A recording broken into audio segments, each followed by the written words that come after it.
Hello there. Hello there. Hello there. Hello there. Oh my gosh. Y'all are fast. Hello there. Hi Sploot, hi Muldrum, hi Corvid. Hello, hello.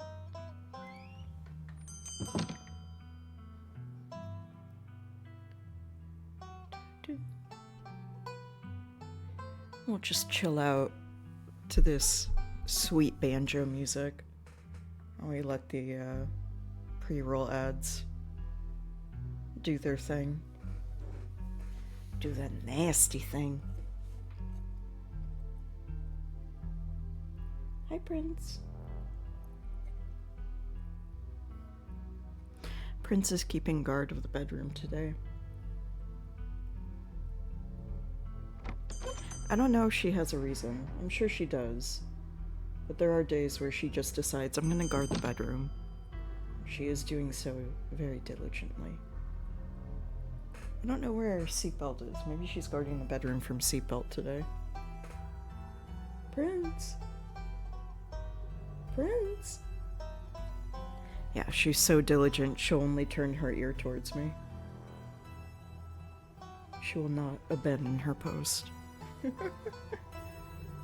Hey, Fuser. Welcome in.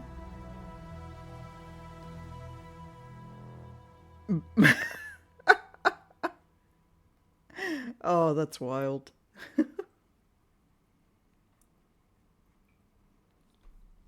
I hate the Twitch ads.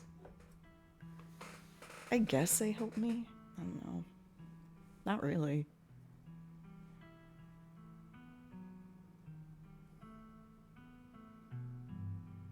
I know they never will, but it would be nice if they had a feature where you could just opt out of the ads and say like, yeah, I won't take the ad revenue. It's okay. Because you can't control what ads you get. And I have seen some awful ads on this platform. So I'm always like, man, I try to curate cozy vibes and I can't stop people from getting bad ads. Because I think on YouTube, even when you get ads, you could choose to have your videos not have ad breaks in them. Yeah, and that's always the thing too. They're always so much louder than what I do here. I mean, the thing is that, like, alright, like, let's say I do a 4-hour stream or something like that. I make, like, $1 in ad revenue. So it's not like... I mean, there have been times in recent years where, like, I would not bulk at $1. Like, $1 is $1, but I'm thankfully in a position where I do have a full-time job, and don't need the extra couple of bucks it provides per month. Yeah, I mean, it depends on how many viewers come in, right? So, like, but I think the most I ever got, like, I had a raid once that put me over 200 people, and I got, like, $4, $5 from ad revenue that day. It's not a lot. It's not a lot. It's more if your partner or if you have like a high amount of viewership. So it's not that nobody ever gets anything from it. It also depends on your region too.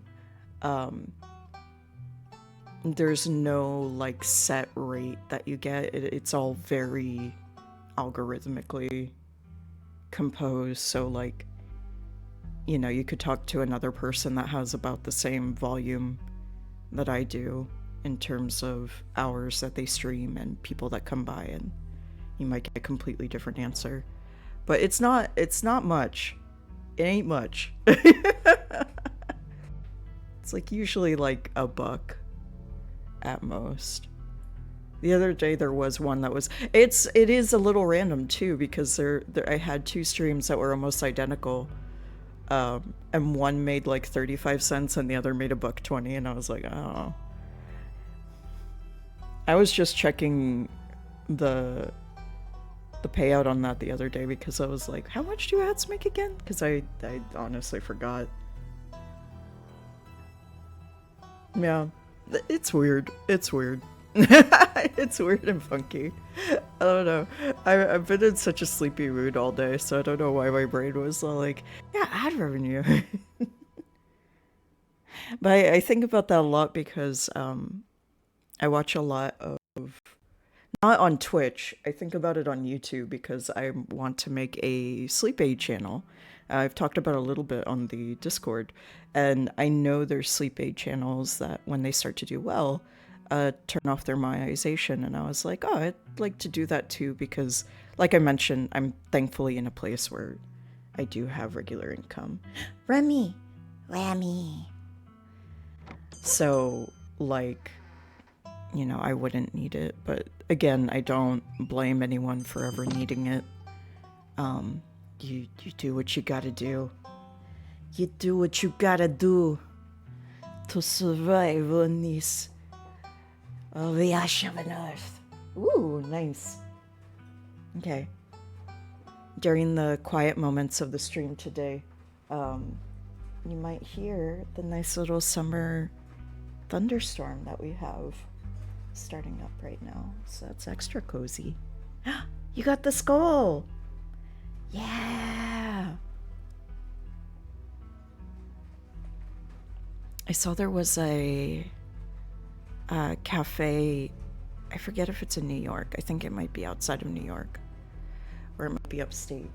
There is a trend of goth cafes happening, which is very cute.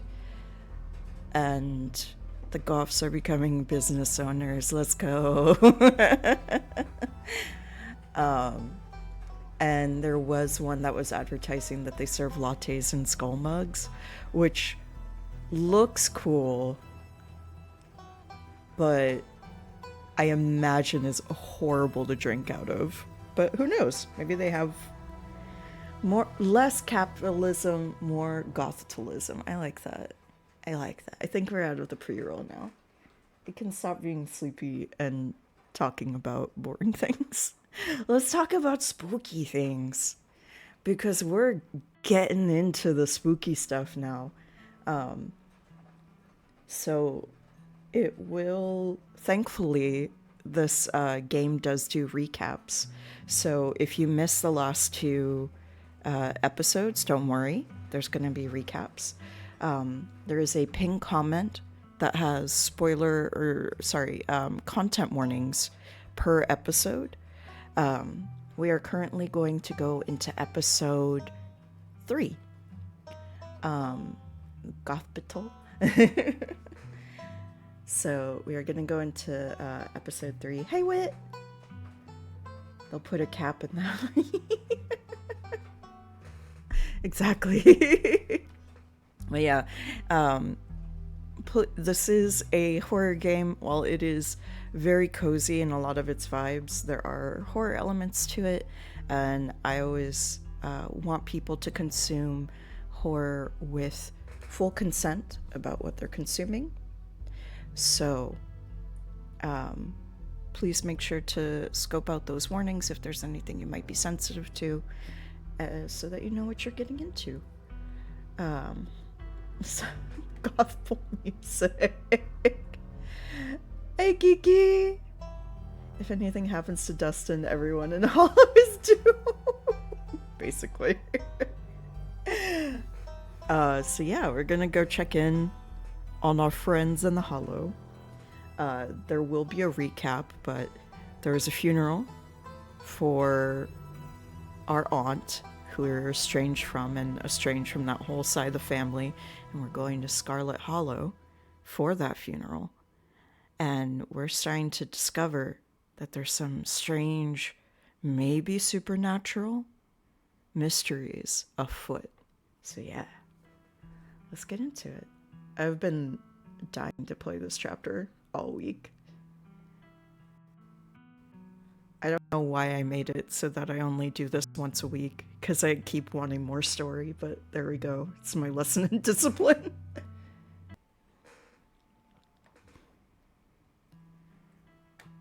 And also, as always, if you need any adjustments to the volume, either my mic volume, the game volume, please let me know.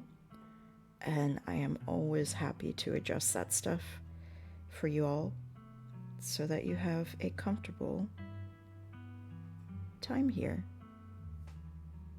I'm just making sure that I can actually see you guys. There we go. Nice. Nice. I would absolutely love a full recap. Thank you. The funeral of Pearl and Scarlet, your cousin's mother and your aunt, seemed like something you shouldn't ignore, even considering your own late mother's rocky relationship with this side of the family. Welcome to our family's humble estate. Unfortunately, due to the current state of the house, only a few rooms will be safely accessible during your stay. I wouldn't go wandering anywhere else if you value your limbs. The floors have been known to give out. And of course, the first thing we did was go into the abandoned wing. As the locks fall, the doors moan open, revealing the entrance to what once must have been an incredibly lavish ballroom. Faintly in the distance, you can hear the quiet notes of an old piano playing from another room. Wait a minute, you must be... Oh my god. Wait, I heard somebody at school talking about the long-lost Scarlet heir who is coming back into town this week. You know, for the funeral? That must be them. And then it emerges, an honest-to-goodness mountain lion, and there is something horribly wrong with it. It doesn't bother trying to hide now, leaping down into the clearing with killing intent in its wide yellow eyes, ready to finish what it started, and then... Damn, nearly had the thing. Wait, a run-in? What kind of run-in? Was it supernatural? Like I said, you wouldn't believe it. Now put that dang camera away. At least it's a nice night, even if the circumstances leave something to be desired. Help yourself to jerky. And as for the beer, I was planning on having both cans myself. I suppose I can be convinced to spare one. Duke grapples with the thing as it grabs at his shotgun, pushing the barrel out of the way as it grasps for Birdie with oddly jointed limbs, while Stella stares in shocked silence, as if paused, watching as the other creature attempts to wrestle Gretchen into the darkness. Her desperate cries go unheeded. This thing haunts me. It's such a cool design. It barely staggers back, the shove having done little more than shift the thing's attention to you. It rears back on its hind legs, its mouth opening, whispered tones sliding out alongside something sharp and unnatural. There is a... God damn it, Sloop. Gretchen! You both turn just in time to see the end of Gretchen's leash disappearing into the underbrush. Her yelps grow distant as she's dragged away. Your cousin reaches for the headlights. Ale. You can ever so faintly make out the name tag on his jacket. Wayne. Welcome home.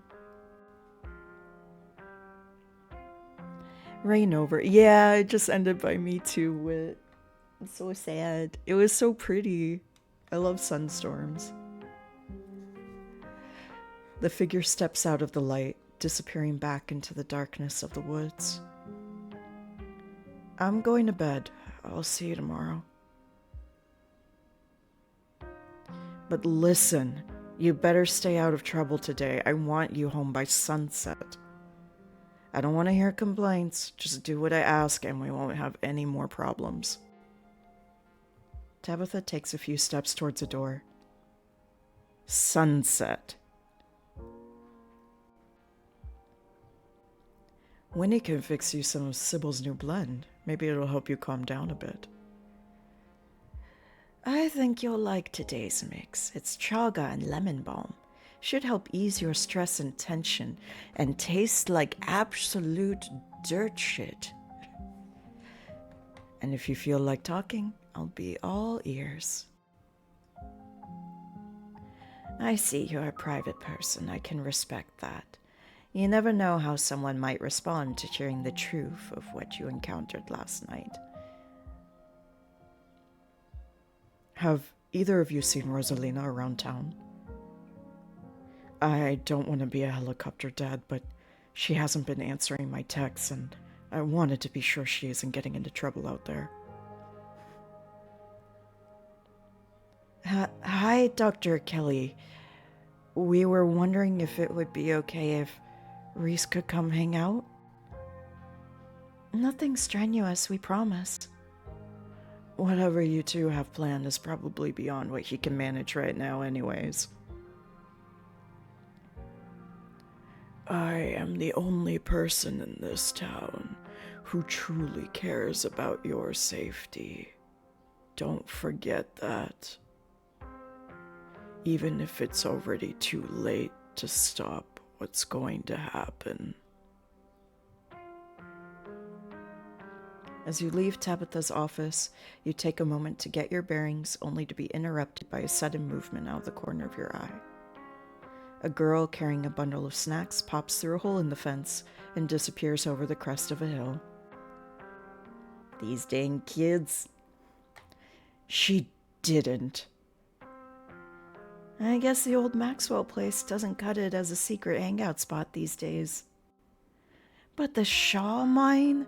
That place was shut down like 100 years ago. After a collapse that killed over 100 people. You pull out your phone and dial your cousin. What is it? You know I'm in a meeting. A kid just snuck into the Shaw mine. I figured you should know. What? Are you serious? Why do these things keep happening to me? Whatever. I'll head over there as soon as I can. Just stay where you are and wait for me, alright?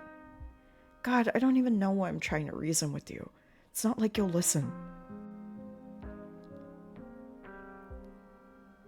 My dad is a foreman at the continuous mining facility, and he says that they only abandoned this mine because there wasn't enough coal left. So it's actually like really safe, and we can hang out here whenever we want.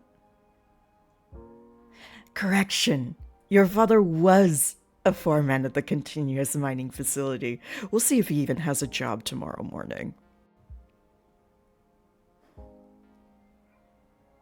My dad says our house is haunted. But she's interrupted by a pair of thunderous knocks.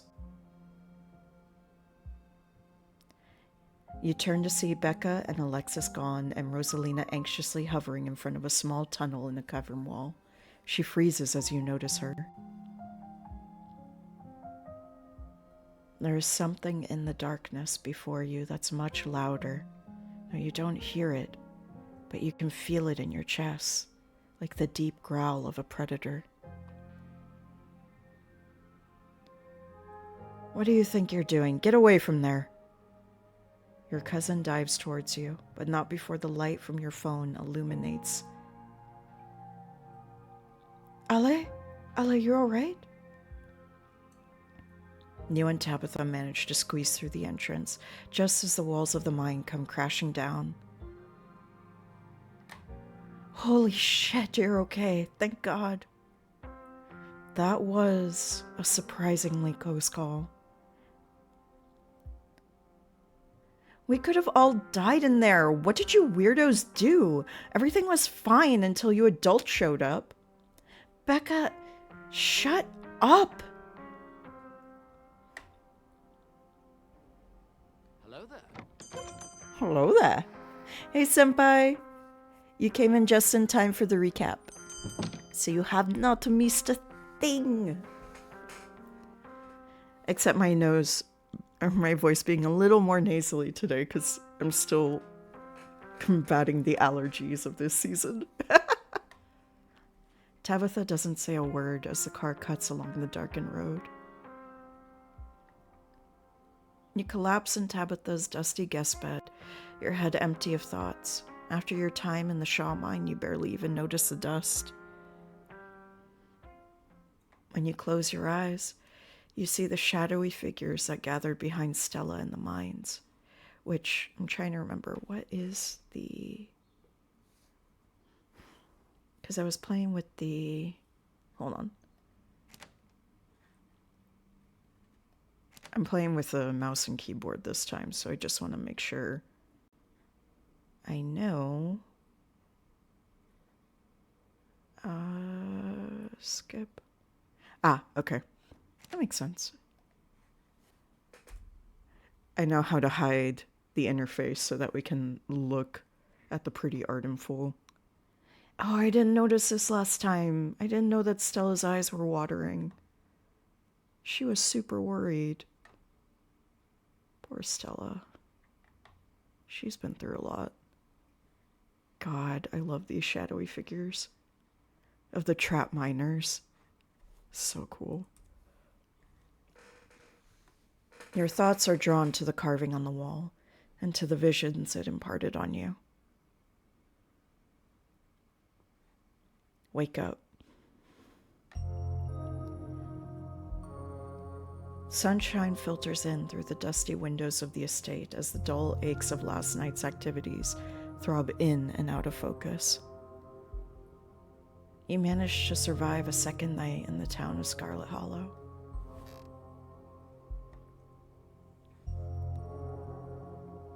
Which, I think it is possible to die. I think we came really close in episode 1. I think it is possible to die, but I'm not sure. As you pull yourself out of bed, you can feel the soot and grime of the Shaw mine still stuck to your skin. You know what? Yeah, let's take a shower. I forgot about this nasty bathroom. You step into the guest bathroom and into the shower.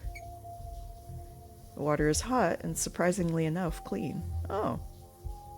The steam fills your lungs and soot washes down the drain. Ooh, shower thoughts. Oh, all of these thoughts are awful. I could try to scrape memories from my skin. I could think about Sybil's warning. Think about Wayne in the shower. I'm sure he would appreciate that. Think about someone special. Ooh. I don't think I've been flirting with anyone, so I've been fairly ace throughout all of this, so I don't think anyone's gonna come up. Think about finally getting out of this hellhole. You know what? I'm gonna think about Wayne. Let's think about that weirdo. Think about Wayne and wonder how many times he's watched you unseen. Alright, we're done. Oh! Wash away your sins. You're done here. You turn off the faucet and dry yourself off. Harsh on Wayne. Wayne has been kind of a creep so far. I mean, we even saw in the recap him giving his real creepy chud statement of, like, I'm the only one that cares about you. Like, no, you're not. Look at all these people that care about me, Wayne. Stop being a weirdo. Time to start your day. Let's see. Oh my gosh, we have to check on the opossum. There are 2 of them now. He has a friend. What? I have a whole menagerie of possums. Hi, buddies. I'm not gonna pet wild possums. I know they're really cute, but that's a really dumb idea.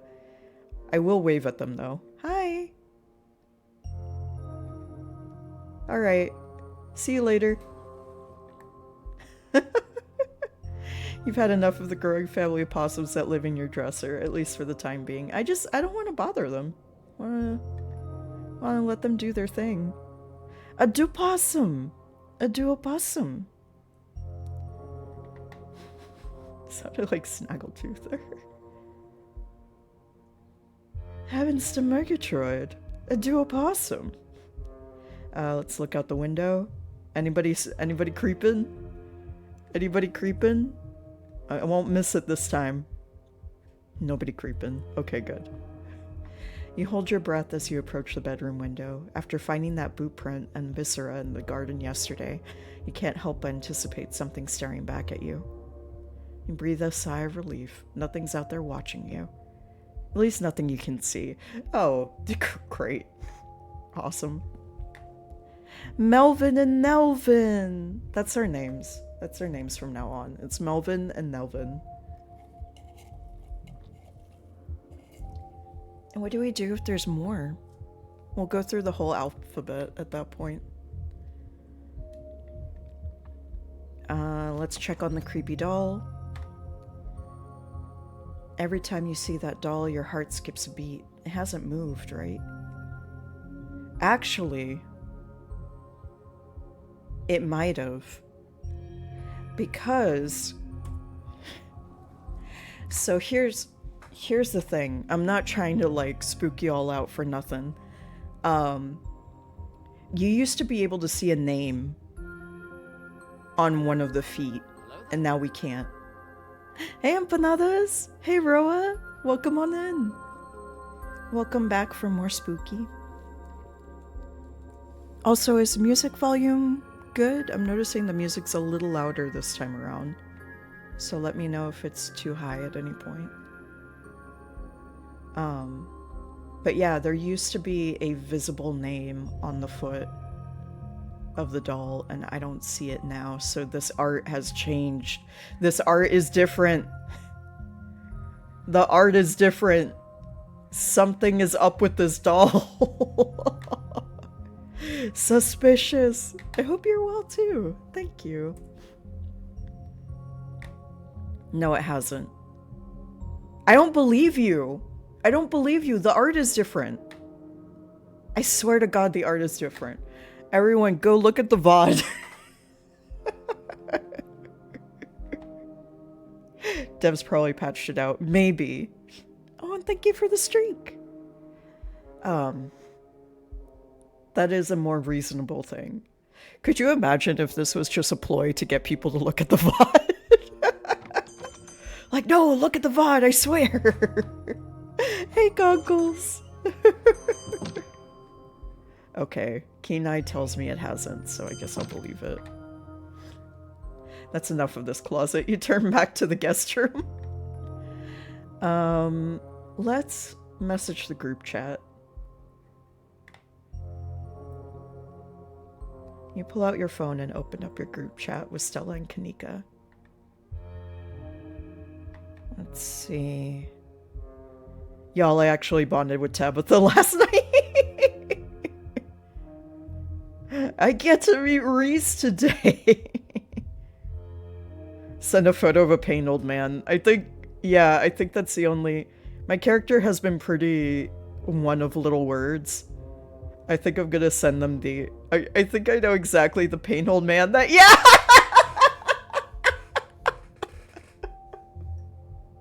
It is! I was like, I wonder if it's the pain old man I'm thinking of. It is. Hi, Snow. Welcome in. Welcome in, welcome in. We just got started with episode 3, so don't worry. And it's also doing a good job of telling you anything you need to know, so get cozy.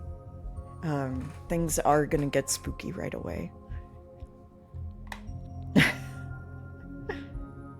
I feel like that photo explains my feelings to these new friends that I have very well. It'll probably be a bit before you get a response. Fair.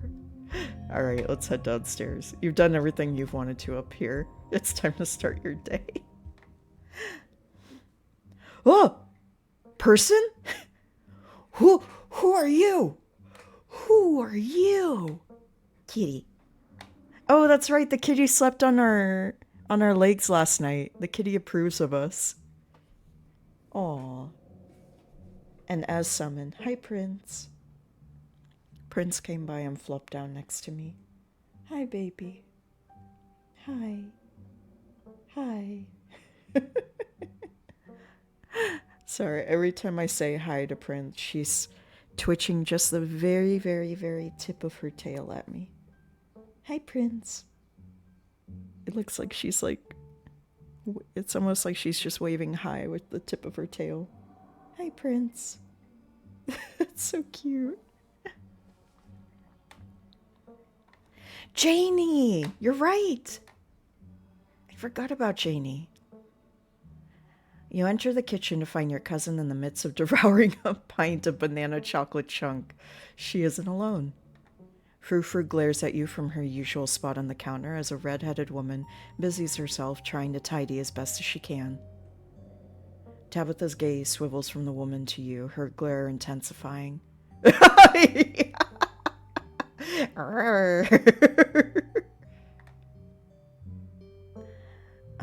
Let's see. Oh, I bet because she doesn't want me to get Janie stuck in a conversation loop. I'm gonna be polite though. Like, hi, I'm Ale. Good morning, I'm Janie. Just here to do my little weekly cleaning. Whatever cleaning Miss Tabitha will let me do, at least. I could have this place looking brand new, you know. Don't go making any big renovations or moving anything around. I like knowing where my stuff is. Okie dokie. It's so nice to finally meet you, Ale. Both Miss Pearland and Miss Tabitha have talked about you. Janie. So much, but hearing about someone and meeting them face to face are two completely different things, I suppose. I'm gonna remain silent. All I'm trying to say is it's wonderful to finally actually meet you. I'm so happy part of the family is here to keep Miss Tabitha company, what with everything that's... Oh God, she does talk a lot. Tabitha, I'm so sorry. Tabitha, I should have believed you. I'm so sorry. Janie? Oh, I'm sorry, Miss Tabitha. Am I being too much again? Tabitha grumbles in acknowledgement. Hey, cuz, how's it hanging? If I ask, are we having ice cream for breakfast, she's probably gonna say only I am, but fuck it, I want ice cream too. Are we having ice cream for breakfast? I'll have no sass from you today! Oh no. No, I'm asking because I want ice cream too. I was in the mind collapse too, Tabitha. I think it's a great idea. I want ice cream for breakfast too. There was a massive mind collapse last night that almost got my cousin killed. So I'm under a lot of stress right now in case you hadn't put that together. And there is no we here. The stuff is way too hard to get a hold of for me to share. No. Tabitha takes one last spoonful of ice cream, then discards the empty container, turning to you with her trademark scowl. Let's get going. I got an errand to run in town, and every time I've left you here alone, something terrible's wound up happening. So you're coming with me. I'll be out there in a couple minutes. Gotta wrap up my morning routine. Yay, cousin bonding time. Alright, let's go. Like, have breakfast. I'll need a babysitter. You know what? Alright, let's go. Let's roll out. I wanted to talk to the cat, but... Sorry, Janie. I like the cat a little bit better. You have a good day, Janie. Bye.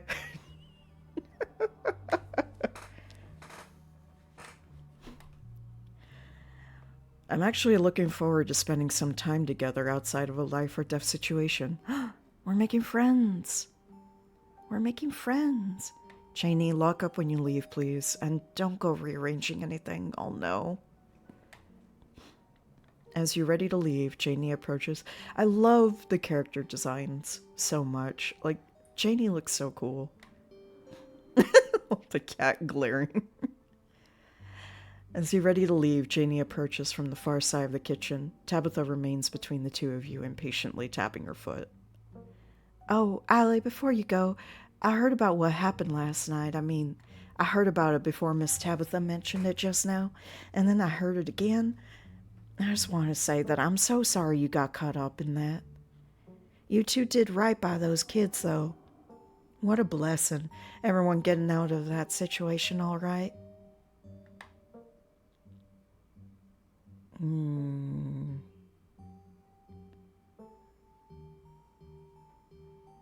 know what? Yeah, I'm like, Tabitha's already mad, and she's almost happy about bonding. But I do like that this option is like, hey, let's talk another time. I'd love to chat, but I hate to interrupt your work. I'm in town for another few days, though, if you've got time. Of course. Feel free to swing by the church any old time. Daniel and I are always there. Except when I'm working, of course, but Daniel's usually there regardless.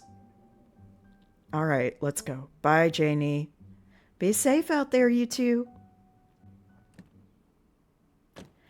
You and Tabitha walk through the doors of the estate and into her car.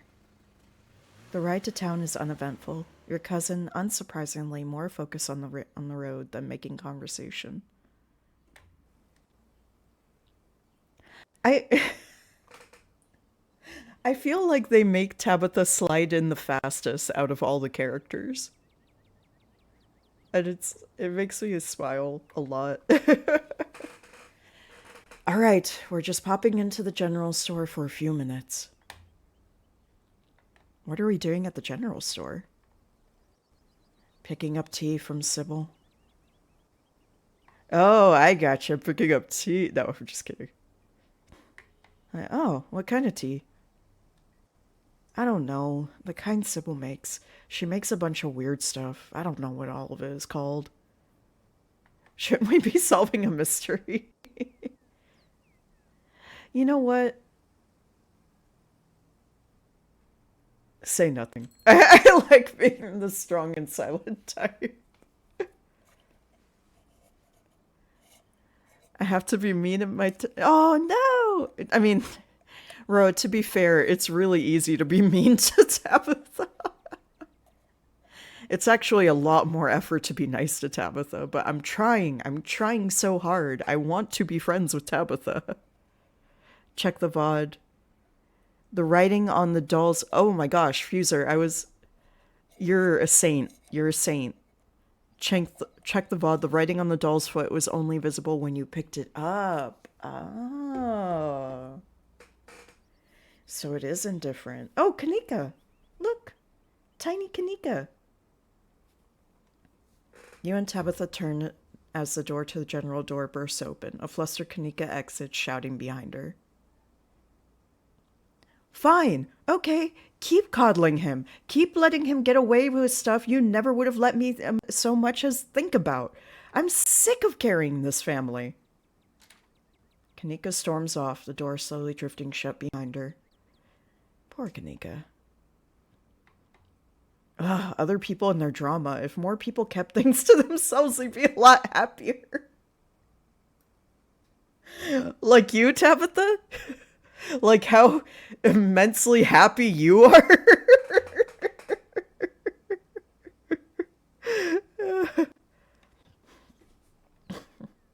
Out of curiosity, would you call yourself happy? uh Yeah, fuck it. I feel like, yes, I'm trying to be nice to Tabitha, but you gotta call someone out on their shit. Tabitha pulls back, surprised by your question. The lessons we learn from loss are often more powerful than those we learn from victory. I'm unhappy because I took too long to learn life's difficult truths. Come on already, let's go. Huh.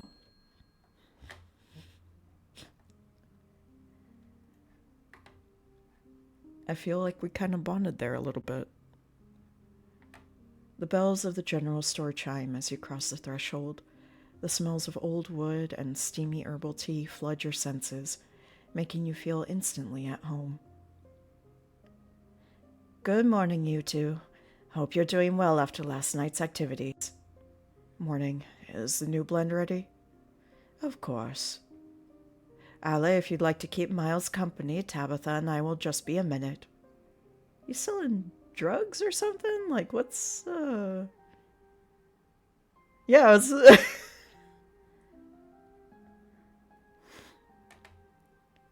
You know what? I'm just gonna ask for some tea. Can I have some tea? Why are you glaring at me? I can ask for tea. Tabitha. Cousin. Oh, sure, if you're willing to wait a bit. I wasn't expecting to entertain, so I didn't put any water on. Oh, no, wait, I don't want to put you out. I just thought, like, you'd have some ready to... Nah, see, now I feel like an ass. Now I'm the asshole. I'll go and do that now. Never hurts to have a fresh hot water on hand. Can we get this over with first? Of course, priorities. Aw, hi, Seatbelt. Seatbelt, that was so cute. That was so cute, Seatbelt. That was so cute. Seatbelt came up to headbutt my leg, but she rested her tail right in between two of my fingers that were just like resting. And she just like left her tail right in between my two fingers. That was so cute. Now she's off to play, but she was like, hello, tail. Have my tail. Sybil motions for Tabitha to follow, and they both disappear into the tea room, closing the door behind them with the tinkling of bells. Yeah, I'm gonna listen in. Take a menu option that requires 2 traits. Whoa, so this is a really, really, really secret little route, if that's the case. Oh, hi.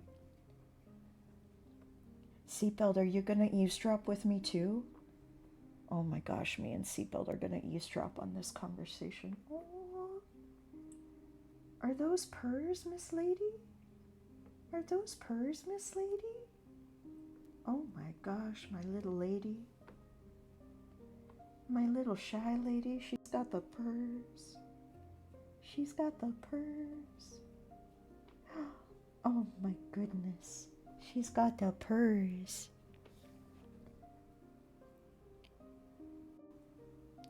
Aw, Seatbelt. You find a subtle spot near the door and listen in. I know it took a little longer than you'd hope, but this was fairly short notice. In the future, please give me at least 2 months to gather what's needed. These plants aren't exactly easy to come by. Is there enough? Yes, everything should go just fine. Make sure this is all it eats for a few days, and I mean all. Put it somewhere that it can't get other food. I'm not keeping it inside. Outside, then, a shed, something enclosed. And please call me if you get confused. Don't assume you know what you're doing. You only have 1 shot at this. Remember that. Ooh. Hi, Ed.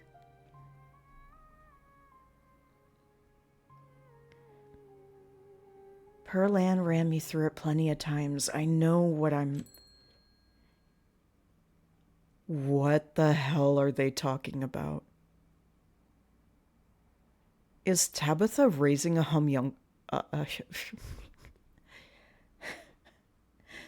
Words. I'm in such a silly mood today. But no, really though, is Tabitha raising a homunculus in the garden? Like what? What? Your listening session is halted as the tinkling of bells announce another patron. I don't know. Ed, I hope you're doing well. Whoa. That's a big boy. Or in this case, another 2 patrons. Well, if it ain't Ollie. Bo, this is Miss Scarlet's cousin. They were there with me the night in the woods. It's a pleasure to meet you, Ollie. My name is Bo. I'm Duke's boy. Hope you've been faring better since all that unpleasantness. No, things have gotten worse. If I'm being honest, I almost forgot you existed. Jesus. How have you been? Hanging in there? Oh, I can't complain. I miss old Birdie. There's nothing I can do for her now except protect the rest of my brood. Them things won't so much as step foot on my property. Not with Bo and me watching the perimeter with our shotguns at the ready. We even set up the missus up with her own pistol. Good thing we was watching. Nearly caught Julius trying to make off with Big Betty. As if he could carry off a nearly 2,000-pound pumpkin on his own. I'd almost love to see him try. It's not like we'll be taking her to the state fair anyway. Now all she's good for is making the world's largest pumpkin pie. I don't think Mama has a tin big enough for Big Betty-sized pie, Daddy.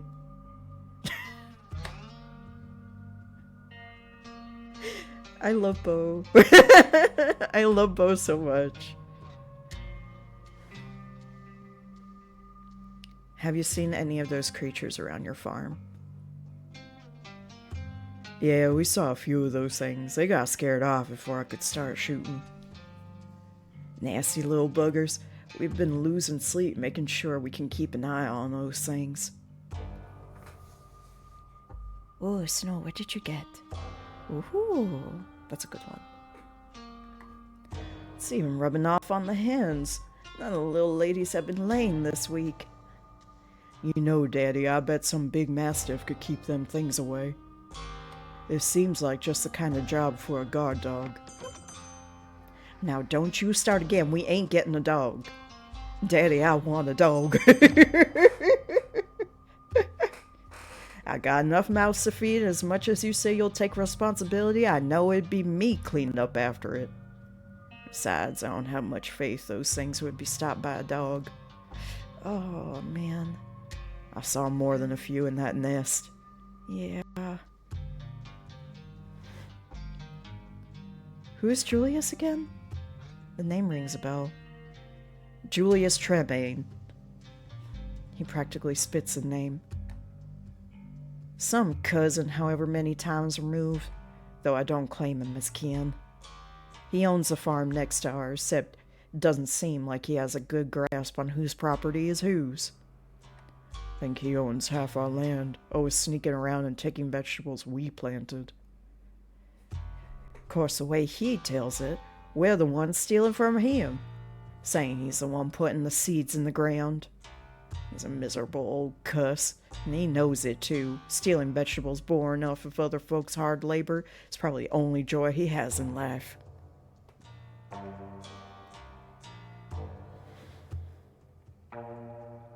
I'll leave you to it. It was a pleasure running into you, Ollie, but we best get on with our shopping. Can't spend too long away from the farm, what with those little devils running around. Can't leave Mama by herself up there for very long. You have a good one. Hope Scarlet Hollow treats you better from now on. It was nice meeting you, Ollie, and please tell Miss Scarlet I'm sorry about her mama. Oh, that was Bo.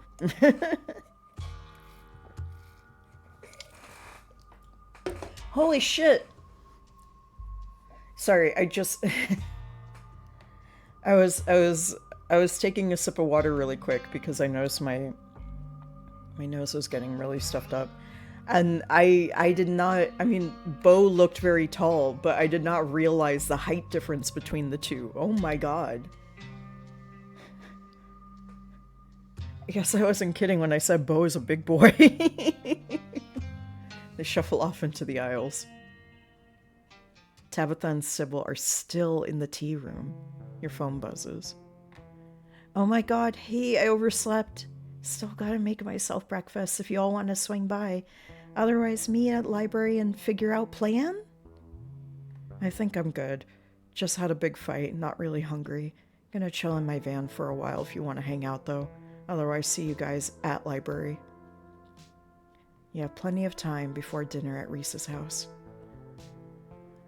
I really got into a book last night, and that's actually why I'm late this morning, because I had to stop to actually sleep last night. And I finished the last 2 hours of it this morning. And it was called Deadstream. It's written for a slightly younger audience, but it was really fun. But it it incorporated a very realistic depiction of streaming culture, and it's really hard to look at like tech speak and stuff like that right now without kind of like laughing, remembering some of the moments from that book. It's pretty good. It's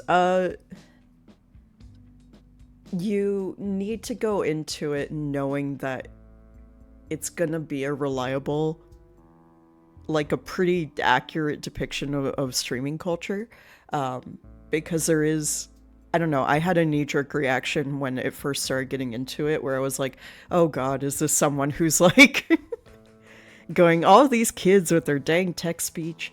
No, but it seems like somebody who either has streamed before or is very into like watching streams and things like that, and kind of knowing about them. But yeah, it was a really interesting horror book. Some of the turns in it I think would have lost me if the writing style wasn't so good. But I really like the writing style. So Deadstream, pretty fun. Let me look up the author really quick because I have it right here. It's not gonna take long. It's right here. It's right here. By Mar Romasco Moore. And yeah, it was fun. And I usually I'm not a big fan of epilogues, especially to horror stories. This was actually a pretty good epilogue. It was like a very spooky, kind of chilling epilogue. So, I don't know. I liked it. I ripped right through it in like 2 sessions. So, there we go. Deadstream.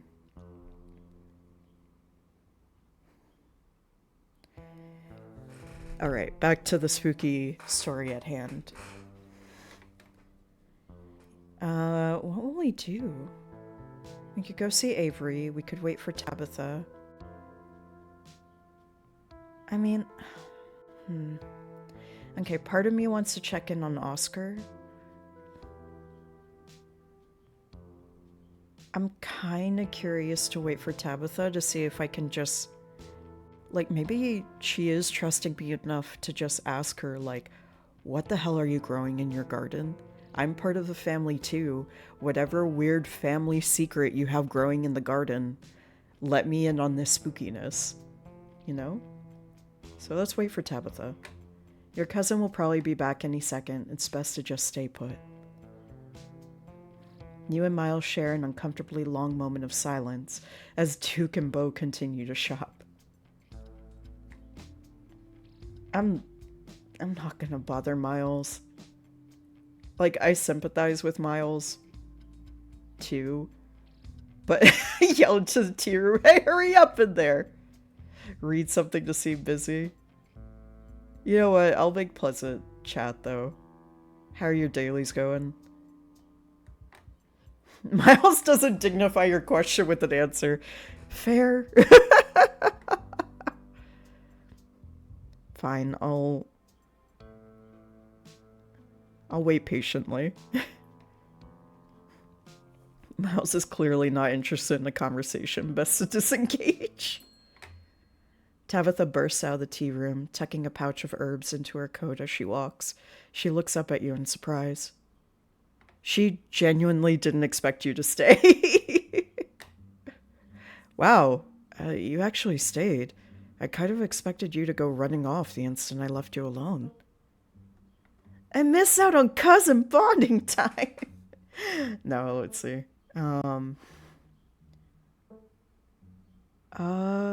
Family is important. I'm not just gonna ditch you. Yeah, family's important. I'm not just gonna ditch you.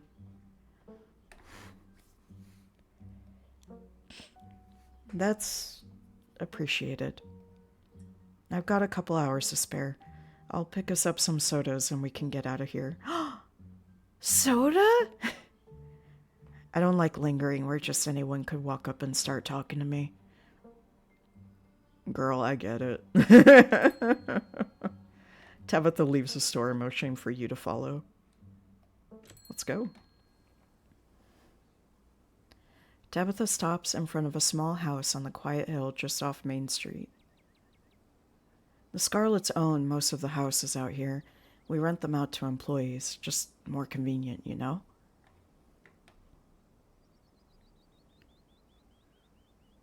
Why can't we hang out someplace normal?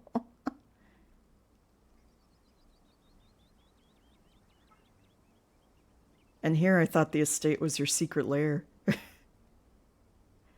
The estate is my non-secret lair. Everyone knows I live there.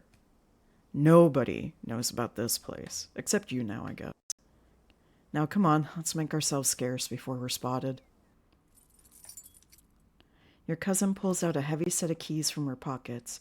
She picks out one marked with a bright strip of green tape and unlocks the door. You know, if we're renting out the houses to employees, that kind of makes this like a company town. And there's some like some deep ethical dilemmas that I have with that. And you know what? I kind of wonder if this game might go into it a little bit. I wouldn't be surprised, because this game goes into some really interesting places, so I wonder. Come on in. Don't worry, it's empty. You follow your cousin into the model home. We haven't rented out this one for years. Oh, it's actually pretty nice. A little generic, like it kind of feels like an Airbnb, you know, but it's nice. I come here to get away from it all. Does that make sense? It's kind of like a vacation home, but I don't have to travel. Anyway, make yourself comfortable and have a soda. Oh my god, we're making friends with Tabitha. Holy shit. Tabitha hands you a cream soda before settling in on the couch. This place clearly gets cleaned regularly, but it doesn't make it feel like a real home. It feels like a set piece, like you've both wandered into a play, and if you were to look at the walls from another angle, you'd see them as two-dimensional illusions.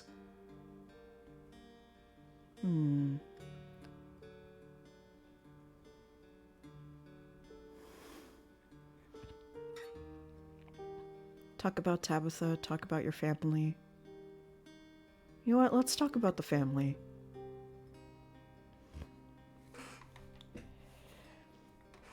I mean, at this point, she's not going to be surprised that I poke my nose in places where it doesn't belong.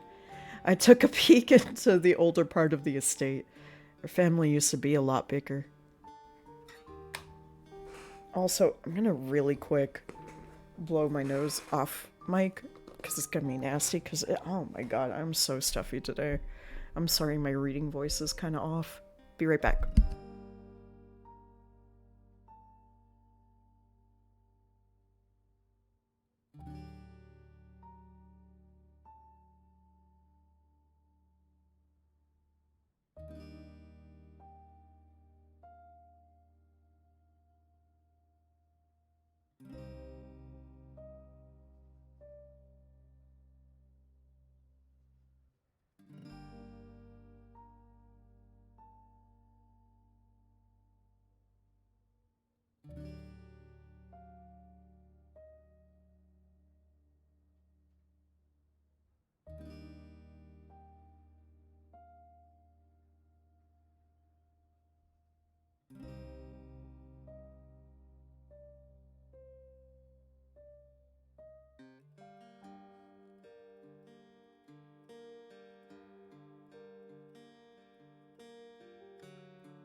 We're back. Hopefully that clears up my voice a little bit. Because there was times that, like, my words were actually getting, like, stuck in my mouth. It was weird. It was really weird. I don't know how to explain. Oh, we're taking a break anyway. God damn it. I need to just have, like, some kind of, like, giant thing to tell me when ads are gonna happen or not. Just some kind of, like, big giant widget staring me in the face. Because I have a really bad time keeping track of time. I actually do have multiple clocks that do not tick because I don't like ticking noises. You're going to realize why I have sympathy for Tabitha, which is like, no, I get it. Autism is a hell of a drug. It makes very specific routines kind of a necessary thing. So I have multiple clocks around the house that do not make ticking noises because I don't like ticking noises. To remind me what time it is. And then I have one big alarm clock next to my bed. It's cool. It's one of the ones that, like, simulates the sun rising, so it, like, slowly lights up over the course of an hour before you wake up, so that wakes you up more naturally, allegedly. I don't know. It's a little bit nicer. It's a little less jarring than just getting the alarm. Yeah. But yeah, so when I say, like, oh yeah, I need a big widget, makes sense though. Yeah, it's nice. It looks like a big giant moon. It takes up most of my nightstand. But yeah, it simulates one. It also doubles as a sun lamp. So on the cloudy days, I tap it on to help with that. But yeah, it just slowly lights up, and it has successfully, very gently woken me up before my alarm has gone off before, because it'll be like almost to like full brightness a few minutes before your alarm, and yeah, just the light kind of naturally coming up like that has been a very gentle wake up more often than not. So it's nice. I like it. I got a cheap one because I don't have a ton of extra funds around. But so it is a little finicky sometimes. I've had to fix it a few times already. But most of the time, 80% of the time, it works 100% of the time. No, it's pretty solid. I like it. Let me see. But yeah, I need to keep a big timer around to just tell me when ads are going or not going.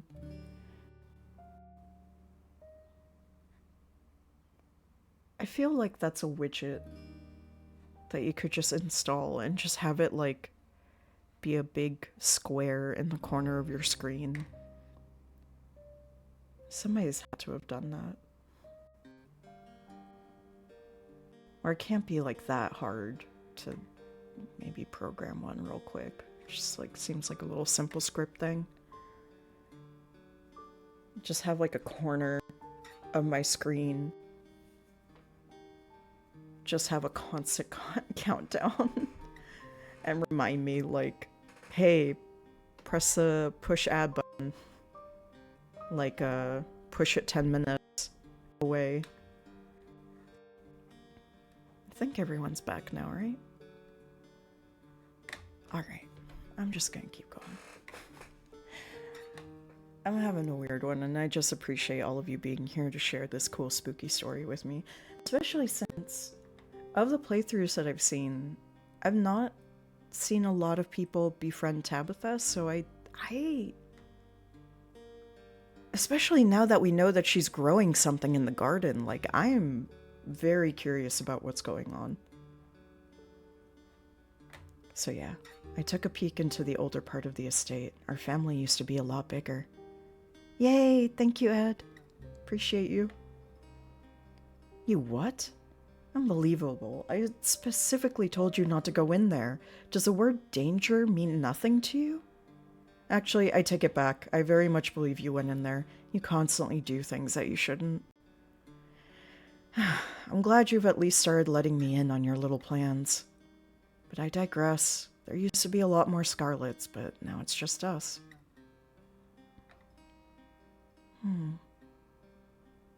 What was Pearl Ann like? Gotcha.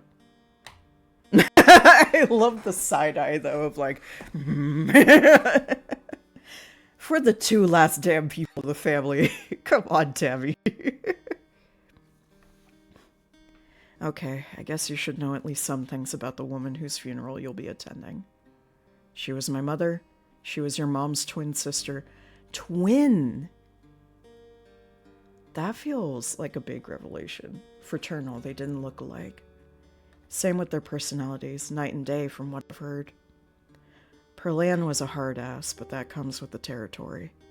I mean, what else do you want to know? Did you two get along? No, that woman was a monster. How'd she die? Sleep apnea.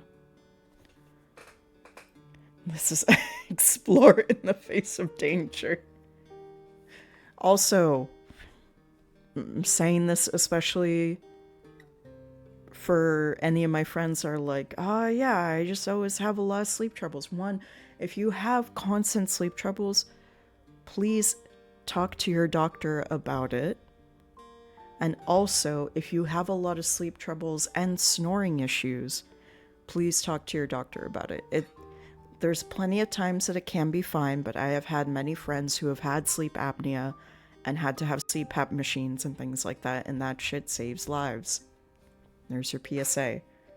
Take care of yourselves. Sleep apnea seems suspicious in a spooky horror game. I don't know. It kind of feels like the correct amount of mundane. It is less common in women, though, so who knows? Maybe it is weird in there. It is much more common in men, from what I know about it. We'll leave it at that. What was your dad like?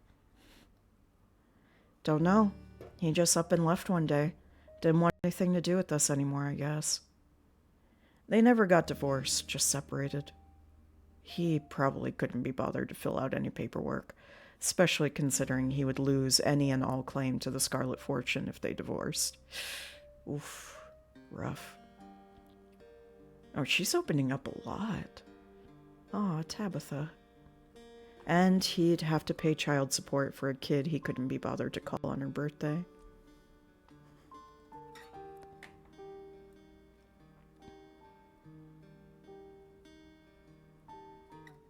Sounds like he was a real loser.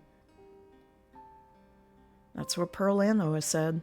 I just don't really think about him anymore. If he didn't want anything to do with me, his loss. Hell yeah, girl. What do you think of Silas and those other old-timers? It's complicated. They built the town, they built the mine. They're the whole reason you and I are here today. They weren't angels, I know that, but they're dead. And they've been dead a long time. Fair. Let's see if she'll tell us about herself. I feel like she won't, but I want her to. Ooh, is the estate stifling to you? Is that why you come here?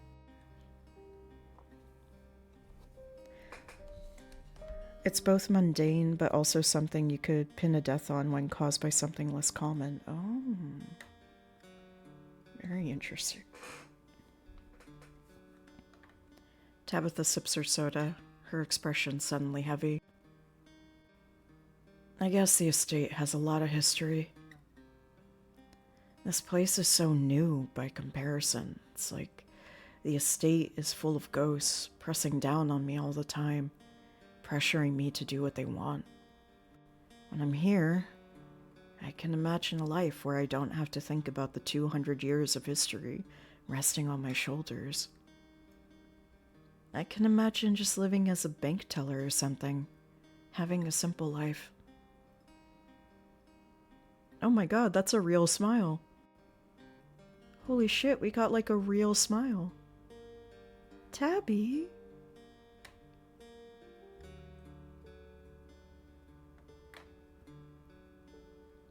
Do you like living here? It's the only thing I know. I mean, you visited other places, right? No. Before I took over, Pearl Ann was too busy to take me anywhere. Oh, man. Then when she retired, I became head of the company. I wound up in the same boat. It's not like anyone can fill in for you when you run everything. I'd like to go to the Outer Banks one day, but I guess I'll have to wait until I retire. If I ever do. You've never left Scarlet Hollow. Damn. Now, let me ask her why the Outer Banks. I'm kind of curious. Of all the places you could go, the Outer Banks? I guess. I don't know. Maybe it's dumb. It's not dumb. I wanted to know why. Aw. Do you actually like running the mines? Of course not. That doesn't really matter. I've had years of Pearl Ann drilling that into my head. Can't trust anyone else to do my job, and if I don't do it, this entire town falls to ruin. It's my burden to bear. Though I'd be lying if I said I haven't thought about running off. What would you do if you weren't here? Honestly, I wasn't joking when I said I could imagine living as a bank teller. My entire life has been defined by my obligations. I'd like nothing more than to go somewhere, do a task, and go home.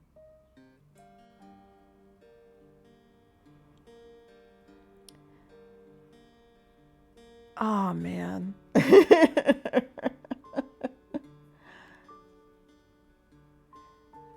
Y'all, like, I know, I mean, all of the characters in this game are super complicated. I think Tabitha's becoming my favorite character. I just really relate to her so much. Felt, yeah. Like, there's just such a moment of like, oh man, yeah. Yeah, I would love to have my whole life not defined by what I have to do for work. Not that it matters. I am here and my life is defined by those obligations. Dreaming about some other life only makes the one I have more difficult. Can we try some of that tea you picked up? It smells nice. Nope. It's a sleepy time tea. You don't want to drink it in the middle of the day. Is it now? Then I'm going to ask you about it again later. 'Cause I think you're lying to me. I think you're lying.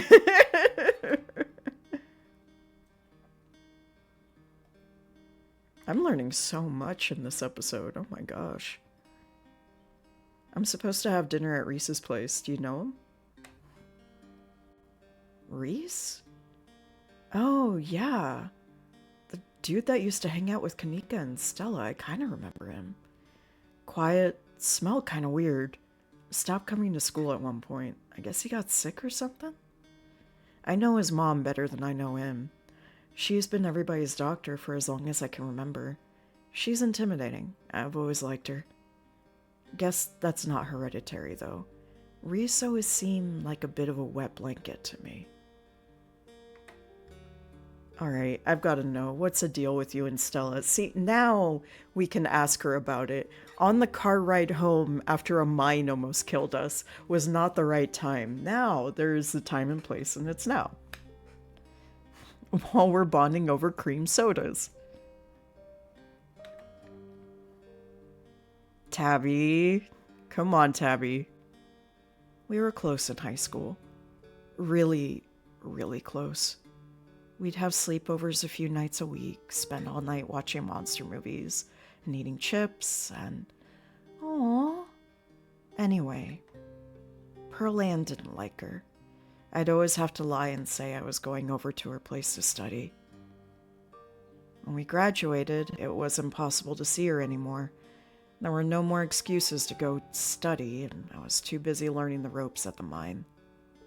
Pearl Ann made sure my every waking minute was occupied. I didn't have time for friends.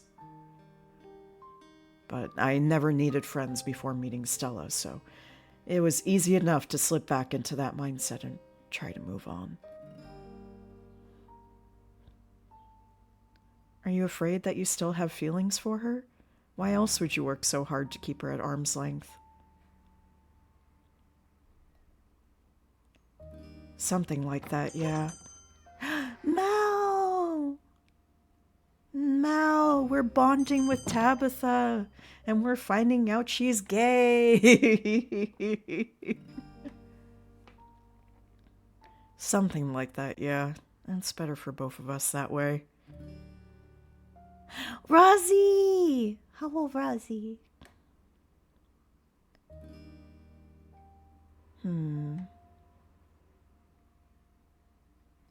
Do you know Sybil well? Everyone in town knows her. But I don't know if anyone actually knows her well. Interesting.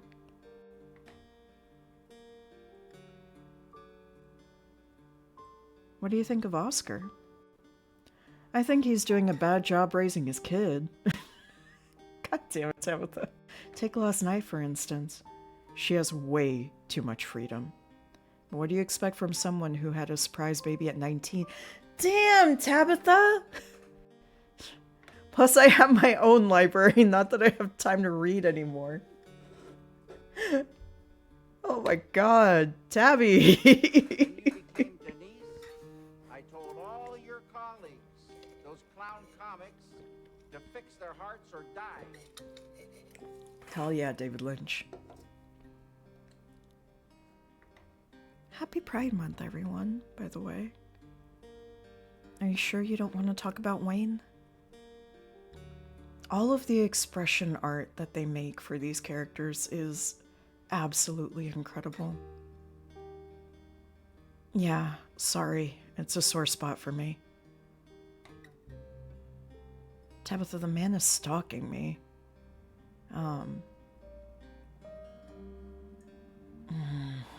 Damn it.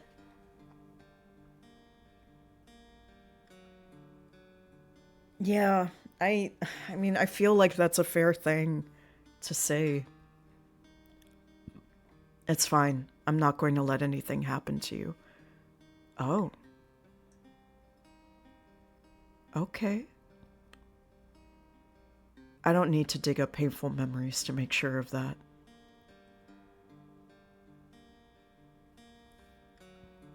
God, that's interesting.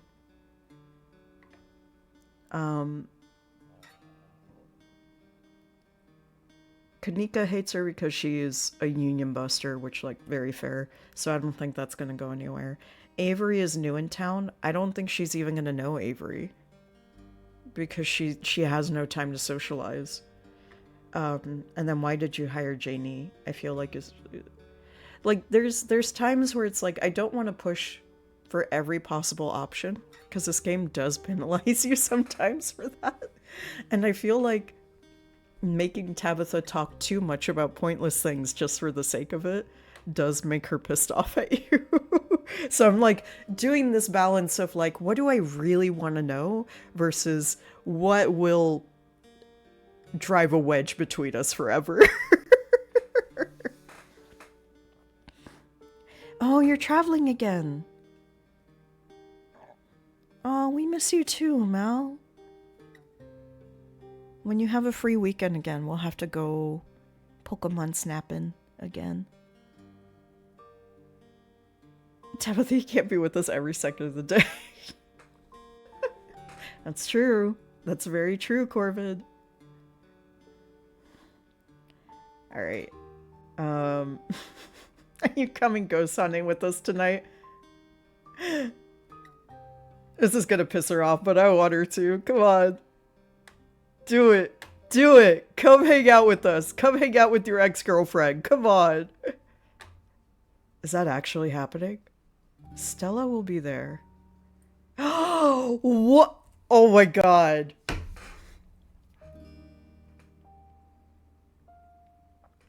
Y'all, look at the cute little smile that she has about Stella being there. Look at this. Look at that little shy smile about like Stella will be there. You still love her. I'm gonna get those two back together by the end of this week so that when we put her mother in the ground, they will be kissing over her grave.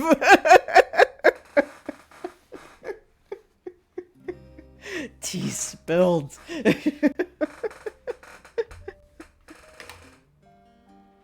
But so will Kanika. Kanika's she'll tolerate you. I doubt she'd be thrilled to see me again, but there's no point in arguing with you. So you'll come? If you're gonna get up to any paranormal stuff, I better be there to save your skin. Yeah! Yes! Yeah! We got Tabitha to go ghost hunting. We win. We win. Oh, Seatbelt, I'm so sorry. Did I scare you, baby? I'm sorry. Baby, it's okay. Baby, it's okay. Hold on, I have to get treats for the cats because I scared them. Hey,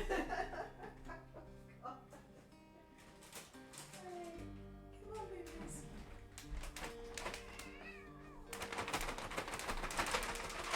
Treats? Okay. I'm sorry I scared you and how excited I got about taking Tabitha ghost hunting. I'm sorry. It's okay.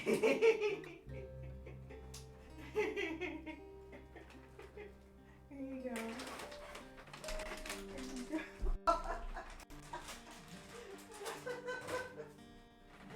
There you go, baby.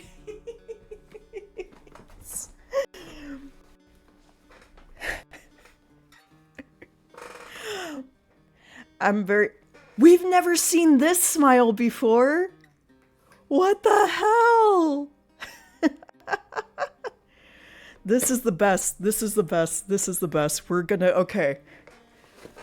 Here's our priorities, right? Solve the mystery of, well, no, it's not our priorities. It's our to-do list in no specific order. Solve the mysteries of the town. Don't die. Get our cousin to hook up with her old girlfriend so that she has joy in her life and can make her awful monster mother rot in her grave. We gotta make sure that Stella and Tabitha are making out over Pearl Ann's grave. She's becoming so cute. Oh my god. She's so excited about ghost hunting with us. Holy shit. This rules! Yeah, I've never seen Tabitha on the ghost hunt. I thought she was gonna immediately shut us down. I'm so glad I asked. Holy shit. Stella and Bitha shall be real. Yes! Make them kiss. Make them kiss. If they want to. You know, like, if they want to kiss. If they want to just hold hands, that's fine too. We respect and support our Arrow siblings if that is the way that they go. I did feel really bad that I got so excited that I scared the cats. Because I don't shout like that very often at home. But they're very happy to have treats now. They're eating treats next to me. I don't know if you heard them meowing at me, like in a complaining way. I was getting the treats ready, where they were like, hey, what was that? Consensual kissing if applicable, yes, exactly.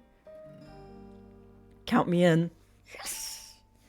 Yes! Oh, you heard them. Yay. That was them giving me the business.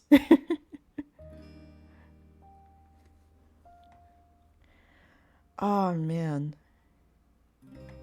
Thanks for taking me out here. This was awesome. Your phone buzzes before Tabitha has a chance to respond. Almost forgot it's Mayor Jimmy Day. Good excuse to head over to the library. We should check in with Oscar and Rosalina. Meet you all there in half an hour. I totally blanked on that. Been having a weird, foggy morning. Wild that they're still doing the Mayor Jimmy thing even after last night. Do you think news has spread yet? But yeah, we should go see Oscar. See y'all soon. Somebody's popular. It's Mayor Jimmy Day?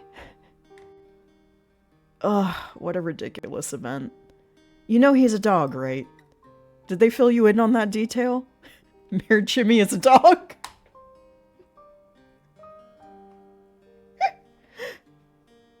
We haven't had a human mayor in Scarlet Hollow since the early 1900s. I love this story. I love this story so fucking much. Ah!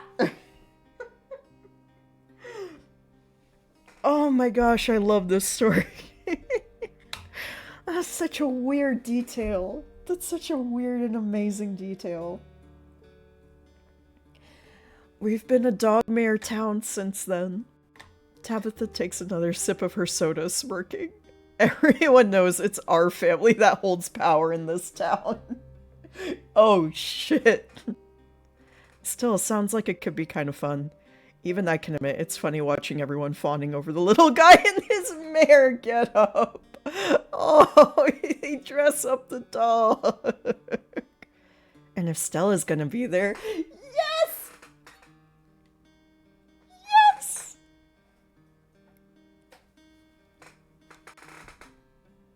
Yes!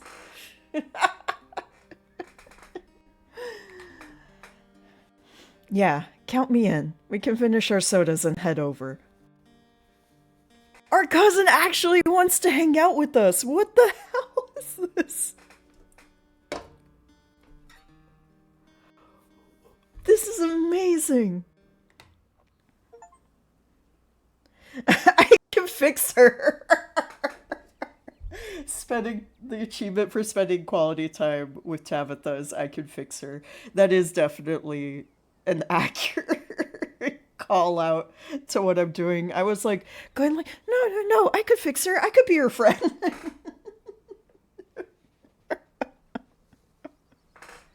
How do I look? It's been a while since I've been out in public like this. You look exactly the same as you always do, cuz like you don't look bad. You just, I don't know what to tell you. You look the same every day. You go out of your way to make yourself look the same every day. You look great. I'm kind of nervous. Oh, out of the corner of your eye, you can see a furious woman making a beeline for you and Tabitha. Becca slinking behind her. This supposed to be her mother. No, we gotta get... Tabitha, we gotta run. We gotta run to that mare dog. She has that overworked aura, yeah. Is that the aura farming that the kids talk about? Looking overworked, bedraggled, and tired, and weary of life. Is that the aura that we're all farming? Tap at the shoulder. What?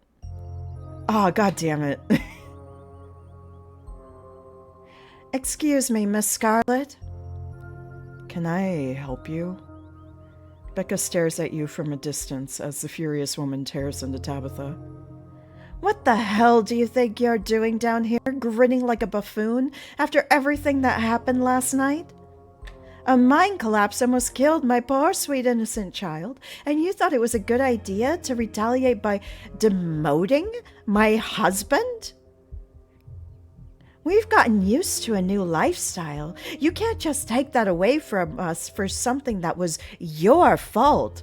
He got promoted like less than a month ago, if I recall correctly. God, even the music is like, here comes the Karen of the town. Don't think I won't be pressing charges. Mom, please, you're embarrassing me. Shut up, Becca. Mommy is advocating for you.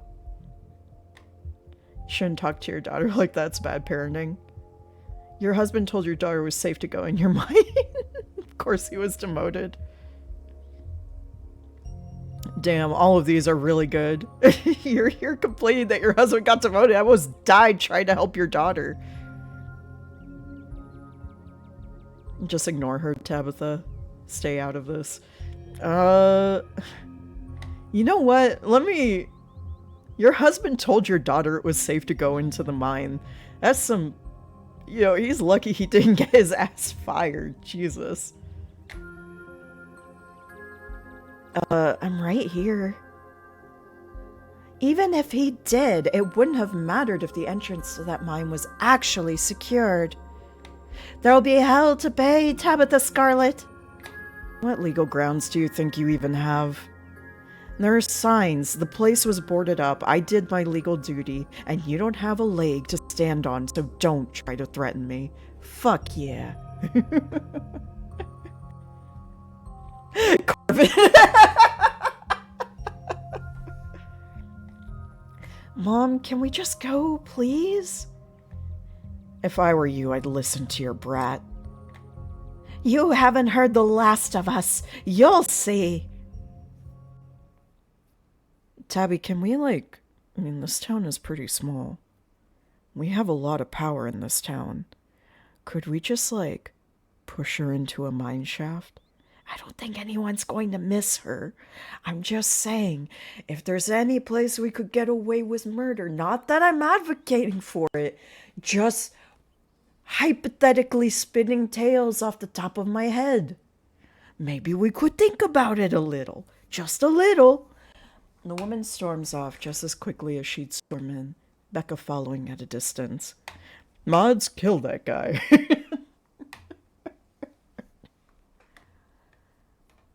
God damn it, she's right. I can't just hang out around town the day after something like that. It doesn't look right. Yes, you can. Fuck that lady. You went into the mine, risked your own life, and saved kids. You can absolutely take a day off. I should be up there, even if just to oversee what's going on. If I'm supposed to run this place, I've got to get my head in the game. I can't slip up like this again. Tabitha, no! No!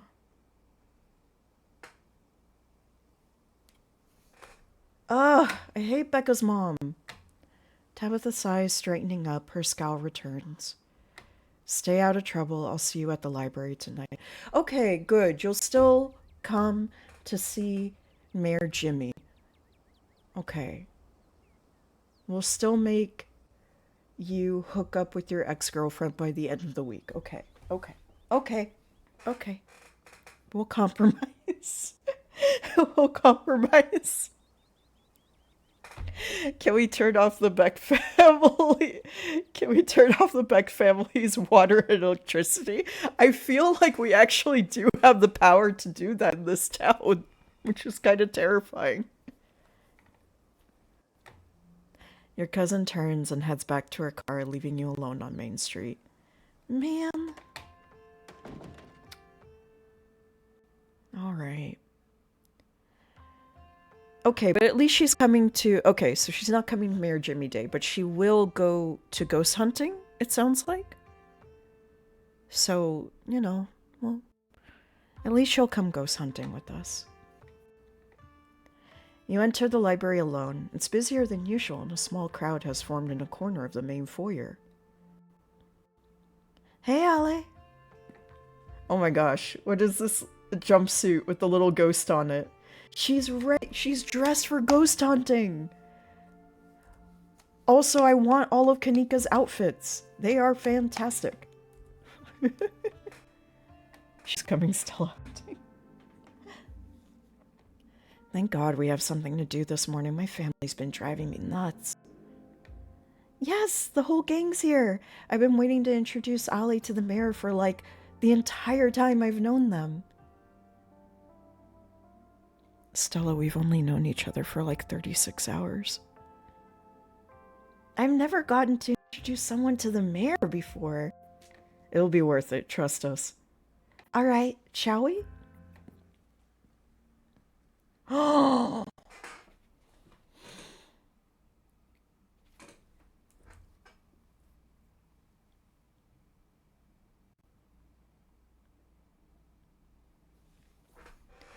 He has a tiny hat.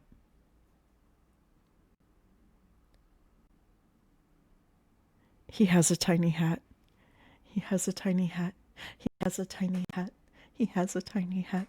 There are portraits of other mayors on the wall. He has security detail. He has a tiny tie. He has a little sash. He's the goodest boy.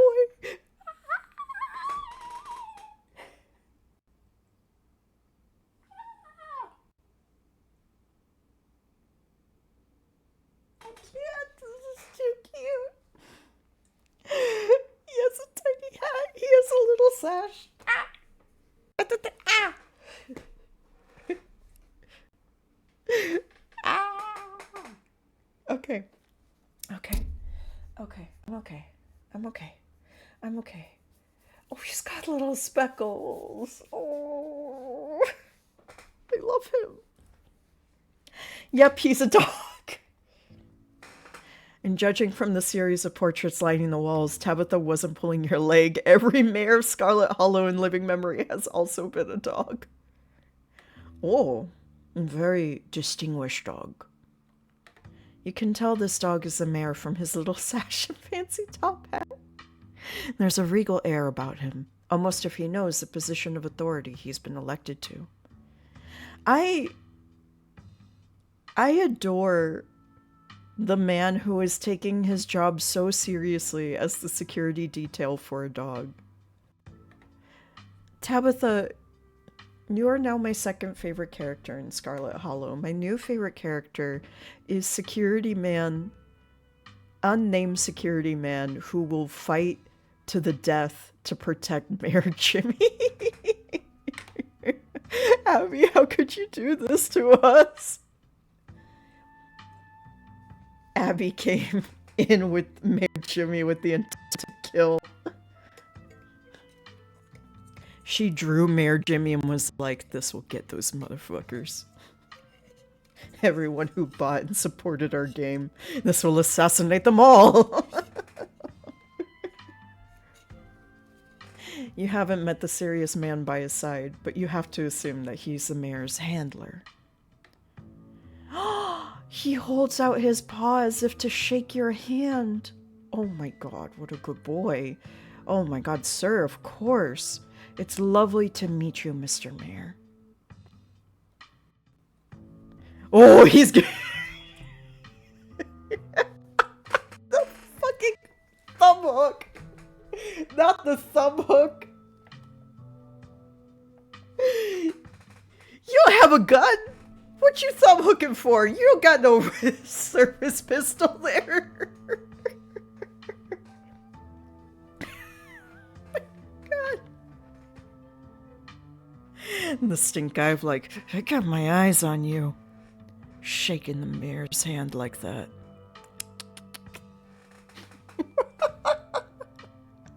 Weapons grave bumper.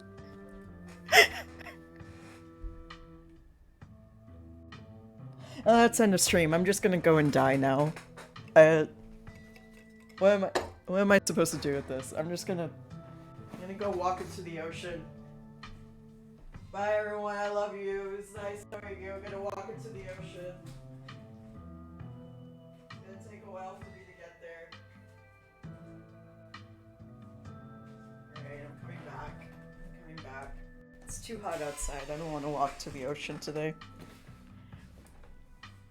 There's something hanging from his butt. No, I think it's a chair or desk behind him.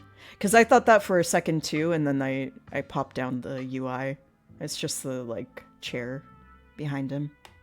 You were saying the 5 seconds I took to walk to the ocean. No, it's okay. It seemed like too much work, so I came back. You reach forward to take the mayor's little paw in your hand, but his burly security detail stops you. Oh, the regal closed eyes look. No paw shaking. Only head pats and ear scratches allowed. Isn't he just the cutest? It's the best part of living in Scarlet Hollow, besides the nature. And all my friends, and Winnie's Biscuits, and the close-knit small-town community, of course. But having a dog mare is like a close fifth, no contest. Alright, you've had your turn with the mare, now move along and keep the line going. Oh, we can see the portraits. Oh, look, the little dog cookie jar.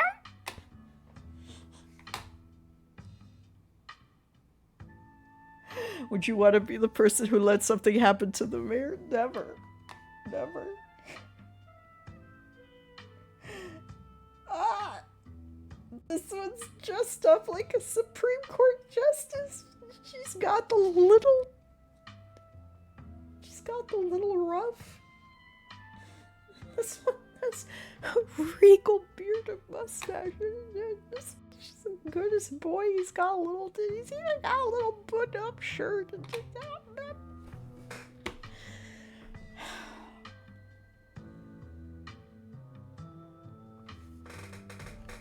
How long is it to walk to the ocean from here? How long would it take to walk to... I'm asking Google Maps. The ocean from...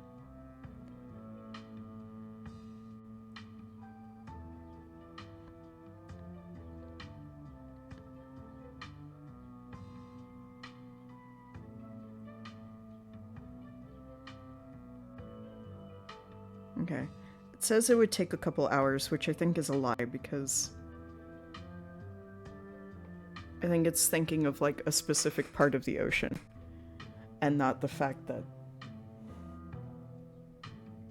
New York City is an island.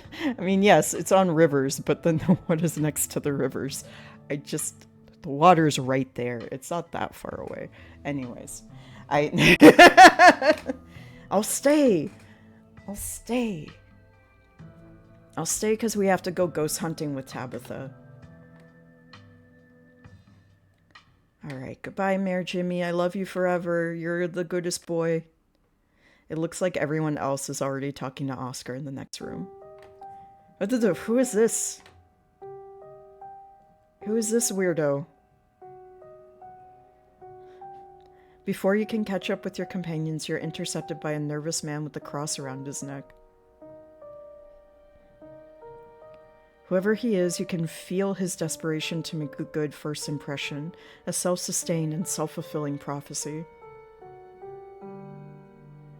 I'm Pastor Daniel. I take it you're Ale? Everyone's been buzzing about you. I'm so sorry about your aunt, but I'm sure she's in a better place now. Okay. You're this aggressive because you're the pastor in a small town. Fine. Fine. Oh, you're Daniel! You're Jane's man. Oh. I saw like this little... I mean, no offense to anybody that has this like little teeny tiny scruffly mustache and beard combo, but like that's creep facial hair a lot of times, more often than not. In character design and in casting, this is usually, and I like listen to the ominous music too. That's usually creep facial hair.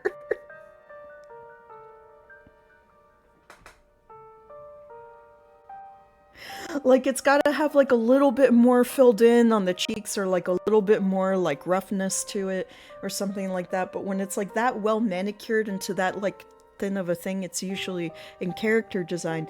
Creep or Gordon Freeman. Gordon Freeman, I would say, has it more filled in. And so it has a different vibe to it.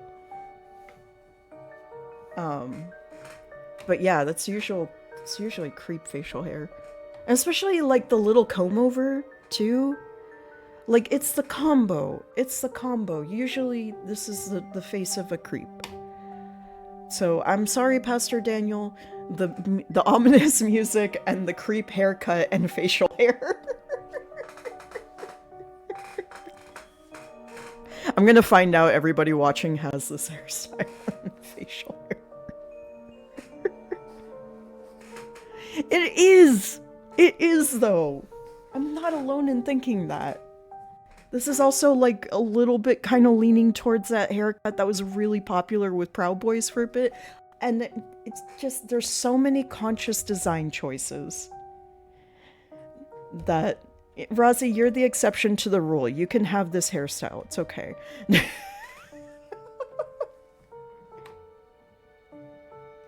Yeah, that facial hair and that specific super gelled comb over kind of look there, the super gelled top short hair, is a very specific Proud Boy look. So it always puts me a little bit on alert of, like, like, is this a person that's gonna make my day a little worse today?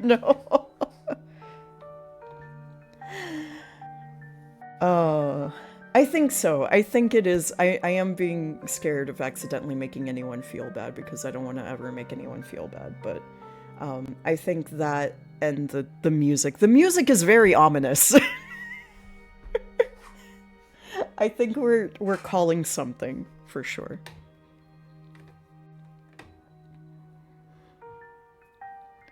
I doubt Pearl Ann's in a better place. It sounds like she was awful.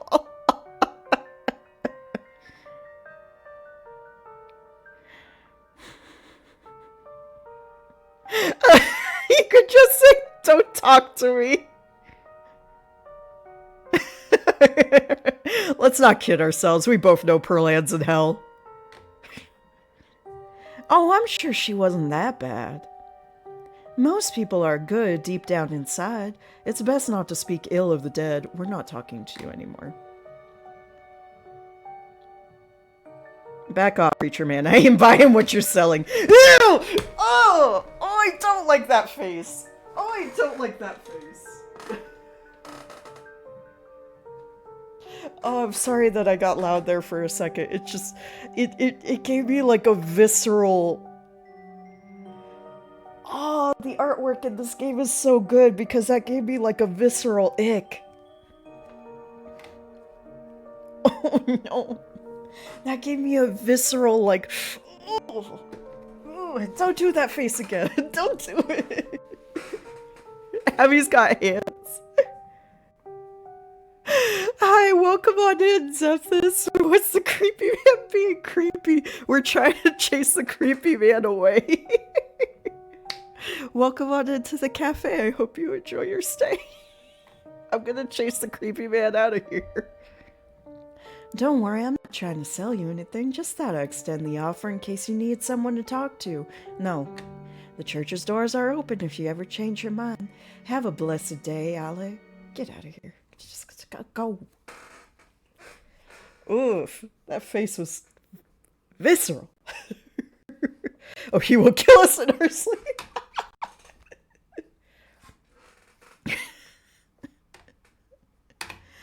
I wouldn't doubt it in this town. The pastor leaves you be and joins the line to see the mayor. Nothing to do now but catch up with your companions. Whoa!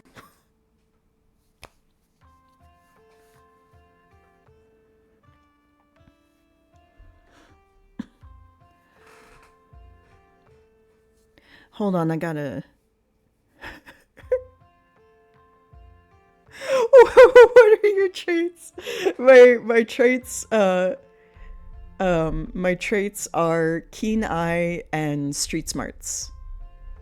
Also, if you know things that happen in this game, no spoilers, please.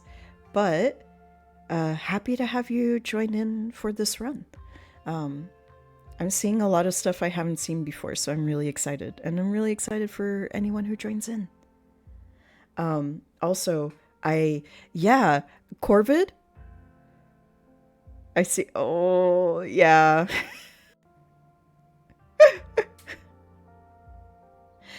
Yep. Buckle in, Zethus. I've been making some choices. And also Corvid? Exactly. You and me, same page right now. Hello, Oscar.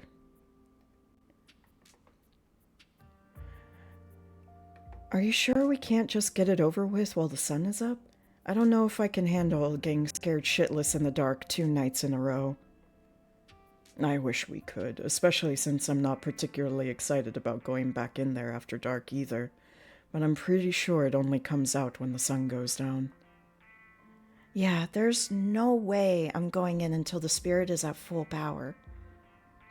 I want to be sure we get the best evidence possible. This could be my one shot to get real proof of ghosts. I'm not going to waste it because I'm impatient. Y'all are going to be the death of me. I mean, probably. I just hope it's possible to get rid of this thing. This is a pretty serious ghost infestation? Is that what you'd call something like this? I believe it's called a haunting, but ghost infestation also sounds good. I suppose we're the ghost hunters, so we can call it whatever we want.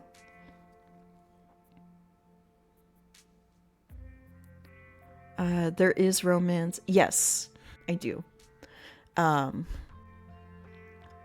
But it's not a huge priority for me. So I'm not flirting too much with anyone. If it happens, it happens. But yeah, I'm not really looking to romance any of the characters so much. But I like that the game is totally cool with that too. It doesn't feel like I'm missing out on any crucial story by not doing romance, which is cool. Always love ace-friendly gameplay and stories. Supportive? Friendly? I don't know. It's like 80 degrees in the house right now. Oh, that's true. We are fighting for Stella and Tabitha, so there is some romance that we're prioritizing. Just not any with us. Anyways, I'll be bringing all the ghost hunting supplies anyone could ever need, so we should be set on preparations. The only thing you all need is to bring an open mind. Are we not gonna comment on Oscar's bodacious dad bod? Because damn, Oscar. Oh, that's right, he's like living in the library, but still, Oscar, it was like the afternoon. We have the power of friendship on our side. Don't worry, Oscar, we'll fix this. Heck yeah, we will. Yeah, whatever this is, we'll get to the bottom of it tonight. Oh, I commented.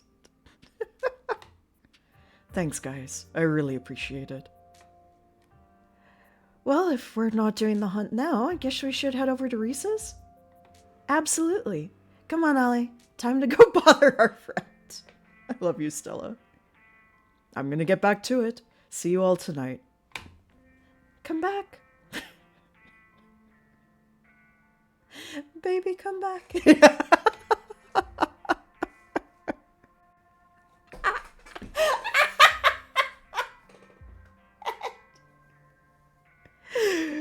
These parts are so they're right bare arms, and I had to lean away from the mic on that one.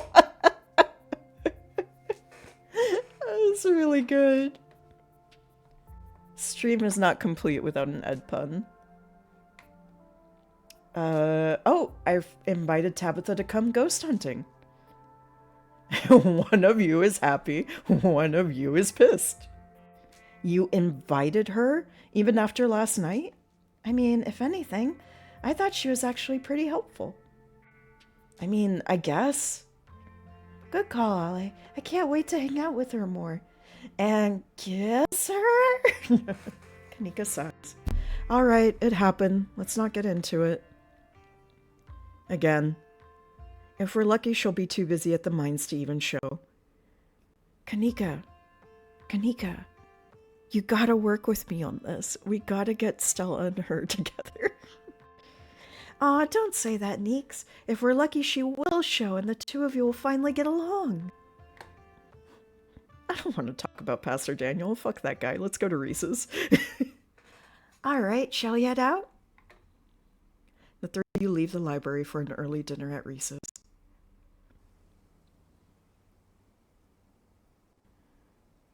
In the background, the art in this game is just so amazing and good. I think I saw that there is there an Art of Scarlet Hollow book out? I thought I saw. Oh my goodness, sorry. I thought I saw one the other day. I hope there is one. There better be one. I really want one. There is? Okay. I need to get that for the house. Just frame it on the wall. Stare at it. You once again find yourself in front of Reese's house. A cold hesitation grips you as the building looms over the hilltop. Though it's only early afternoon, it feels much later, the sun already sinking behind the tall mountains that surround Scarlet Hollow. We're a little early. What if Dr. Kelly yells at us? There's no such thing as early when you're hanging out with friends. It's just extra time you get to spend together. Okay, but what if she yells at us?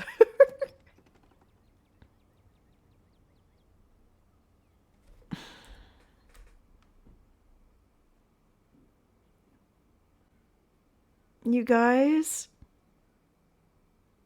You guys? You know how I feel about tall, emaciated goth boys.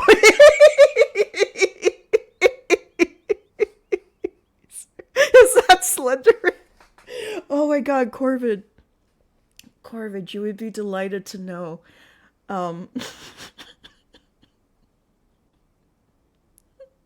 One of the nicknames that one of my exes had while I was dating them, with a really good friend of mine, who's this wonderful gay man that's living upstate now. Is that he used to always call my boyfriend at the time Slender Man. Like, oh, you bringing Slender Man along?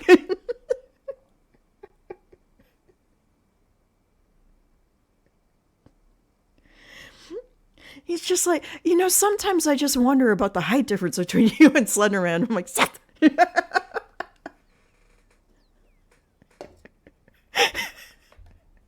I like tall, emaciated goth boys, okay? It's a problem. I like big, thick, dad bod, kind men who work in libraries and tall, emaciated goth boys. I have range. I'm multifaceted. It's mostly just because, like, as someone that's kind of in the gray spectrum, it's more that I just really like the aesthetics of how somebody looks. And so, like, when somebody has a really cool, like, aesthetic, like being very angular or being very, like, broad, or, like, if you have cool shapes and I'm like, wow, you're super pretty. But it doesn't really mean anything beyond, wow, you look really cool.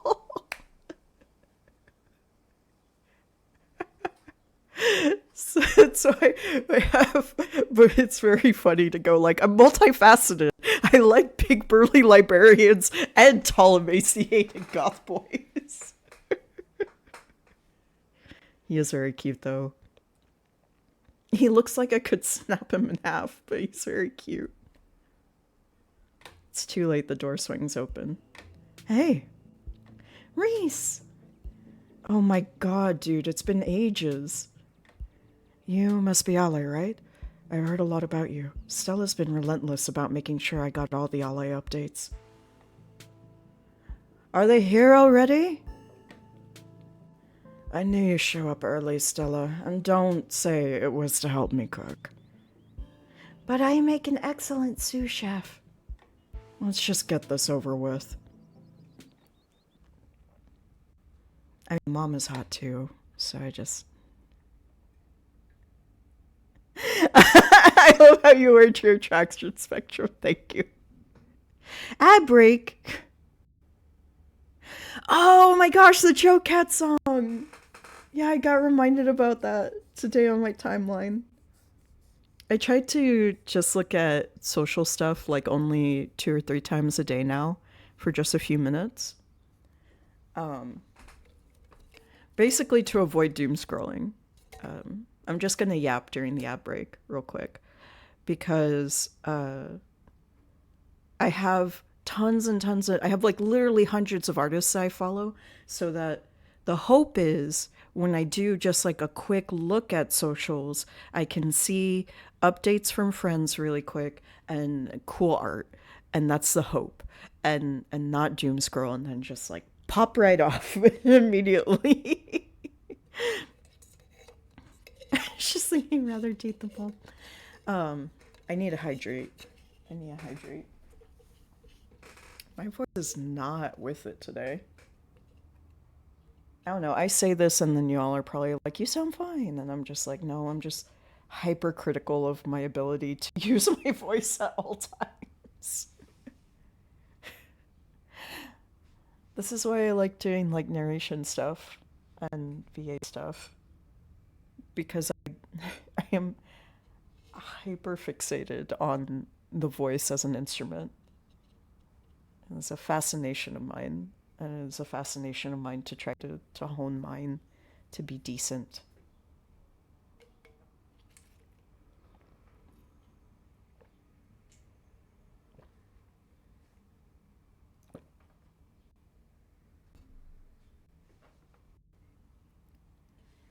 We awkwardly ended up at a point where there's no music, so that's why I'm just yapping to help fill the silence for anybody that's here.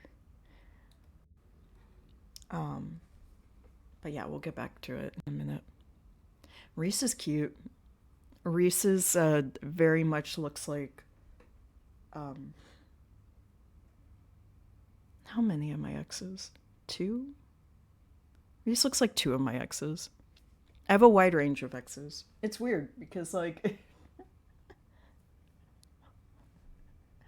once I realized I was more in the gray spectrum, I really didn't do any more dating anymore and didn't miss it. But back when I used to be dating, I think it was more of like societal pressure to make me think like it was a thing I had to do. And so I had many, many dates.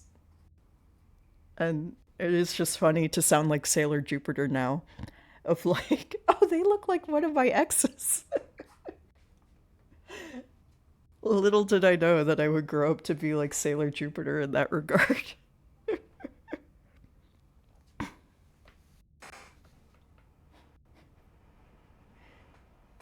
It's terrible. I have blue hair and I have some evil exes and a couple of mundane ones. It's like, damn you, Scott Pilgrim.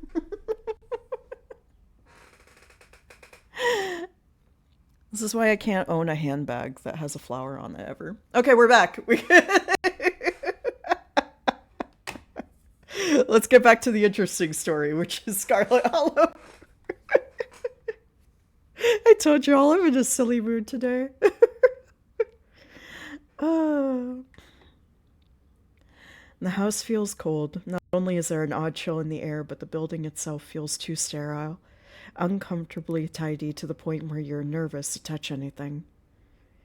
If it weren't for the aroma of store-bought dinner rolls baking in the oven and the unsettling artwork hanging on the walls, you'd be half convinced you wandered into a real estate showing. So, how can I lend a hand? By sitting down at the table and not puttering around in my kitchen. I made sure everything was done well in advance, so the only thing left are rolls, which shouldn't be long. Then we can have a quick dinner You can leave my house and go on about your business. But I was kind of hoping to see Reese's new art. You paint? We still have time now, right? You aren't seriously considering subjecting your friends to your disaster of a room, are you? Oh my god. My voice is all messed up today. It's not that bad. You can still see the floor. Messy boy. Stinky boy. Dr. Kelly raises a single questioning eyebrow. I don't mind a little mess. Yeah, I doubt it could be any worse than the way I keep my room. Okay, fine, as long as you stay out of the kitchen. I don't care what you get up to. Cool, we'll be downstairs. You won't even know we're here. You make your way towards the basement stairs. Yo!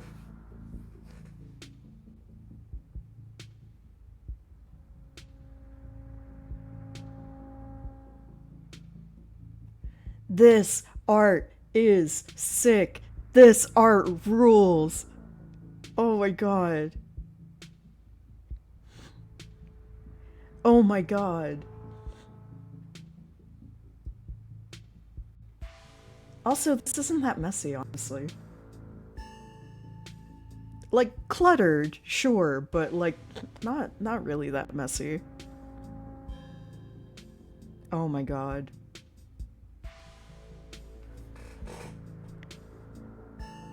No! Corbin, I'm sorry I didn't catch it in time. I would have totally allowed it, though. You're totally fine. Oh, somebody got it. Okay, good. Okay, good. That's why I didn't see it.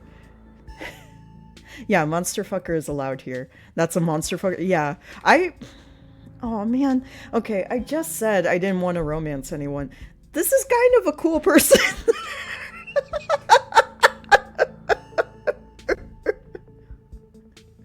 Reese is kind of sick. This rules. Are you kidding me? I would absolutely want to befriend anyone who had a room like this immediately. No. No. The basement is what you might expect out of a tortured artist who spends all of his time confined to his studio. Discarded canvas lines... Blah, blah, blah. Discarded canvases line its edges, while trash and sketches leak out from their piles in the corners of the room, hiding the bare cement floor. Ghoulish faces coat the walls in paint, sneering out at their creator. Yeah, they rule! Your mom is so scary. She can be a little intense. Kind of overprotective, which I guess makes sense. Anyway, make yourselves comfortable. You'll have to forgive the mess. I've been distracted lately. Haven't been cleaning much. Put that hip back in, boy. Ross, are you calling him a slut over showing his hip? I think he's just too skinny. I think this boy has -2 size jeans. He's got no hip. He's got no hip to show scandalously. There's nothing there. The fairy lights give it a nice touch, right? There's a whimsy. And he has a little plant that's growing pretty well. There's a whimsy. Oh.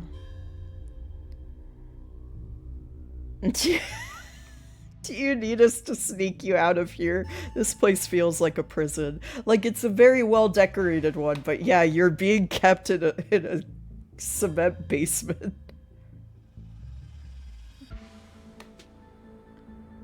I like that Stella's immediately like, hey! Unfortunately, the prison we're dealing with here is my body, not my room. Are you sure there's nothing we can do? Your company is plenty. It's so nice to have living people down here for a change. You know, we'd visit more often if your mom let us. Did she tell you she turned us away yesterday? She said we couldn't even talk to you. It's a little controlling. You came by yesterday? She didn't tell me. But I was probably asleep, that's all. She didn't want to wake me up. I don't think that's her being controlling or anything. It is a little weird, though. I mean, you did eventually wake up. Not to cast any doubt on that, but she did say I couldn't bring you any food. She knows that's how I show my friends how much I appreciate them. And she knows I can work around all kinds of allergies and intolerances. Not gonna lie, it felt weird. I don't know, my body is pretty particular when it comes to food. She prefers to have full control over what I eat, so... Okay, maybe that does sound controlling. Living people. I raised my eyebrow at that a little bit too, Ed. Of like, Care to share anything there? It's for a good reason. If I eat the wrong thing, it could really mess me up. So she has to regulate my food.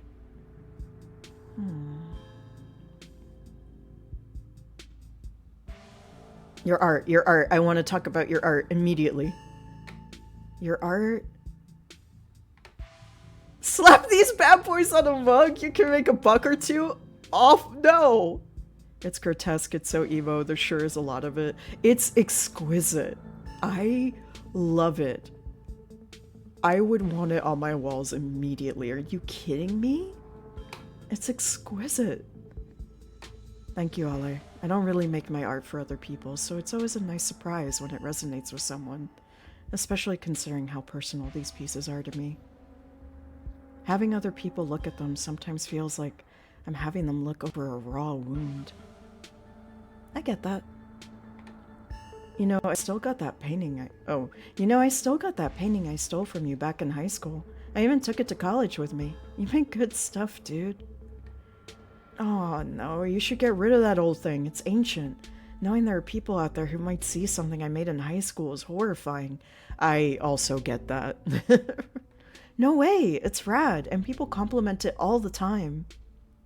You could gain a real following if you ever posted these online, you know.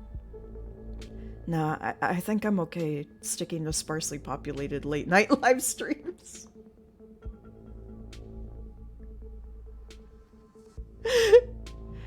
Do I think Reese is cool because Reese is basically just a tall, stretched out version of me? Is that what's going on here? Am I not just attracted to Reese? I'm just kind of seeing them and going, oh, mirror.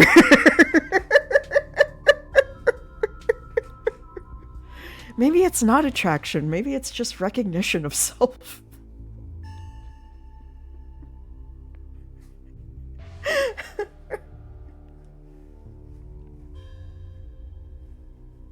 Also, as the summer gets hotter and hotter, the art streams and streams in general may be shifting to a later night as I shift my schedule to try to avoid the hot hours of the day. Oh yeah, I feel like there's definitely something spooky going on with Reese and his mom. What it is, I don't know. But I feel like something's going on, right? Something is. Possibly. I don't know. That's all the social media I can handle. I don't know how you do it, Stella. Having to exist in front of people all the time. Knowing some version of you lives in their heads, knowing they expect something of you that you may not be able to give them. Okay, but if the only time you ever put your art on display is a live stream during ghoul hours, when am I going to be able to see what you've been working on? Tell you what, when I die, I'll leave you my paintings, then you can see them all. I think Reese just is me.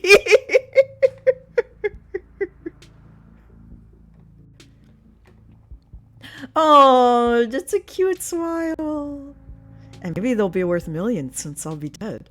I'd be able to rest easy knowing someone had retroactively given my life value.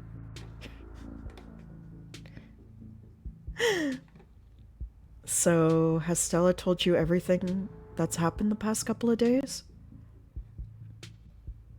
Every detail. I wish I could see some of it myself, but, you know. He gestures in a futility towards the walls of the basement. Are you sure you can't just sneak out one of these nights? The doc isn't keeping me prisoner here, Stella. I'm sick. You know that. I'm sorry, man. I didn't mean to. There's nothing to apologize for.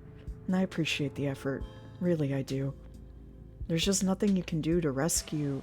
There's nothing you can really rescue me from. That die's already been cast. But we were talking about the past couple of days, weren't we? He is getting cuter and more sus by the minute, which is why I like him. Corvid, this is a recipe for my own personal disaster. Him getting cuter and more suspicious with every sentence? That's the death knell for me in visual novels.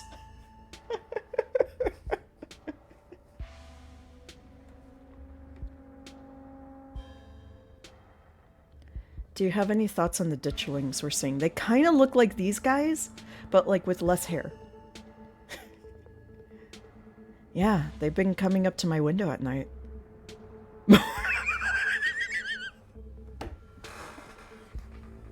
Corvid!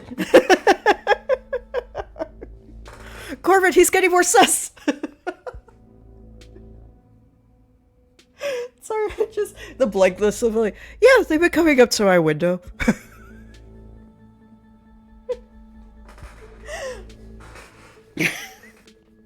I'm in such a giggly mood today. Wait, really? Is that why you texted me that they looked like something out of your nightmares? Yeah, I thought I was hallucinating. I hadn't put it together that we might have been seeing the same thing until just now. I've been sketching them, actually. Tell me what you think. I mean, spot on.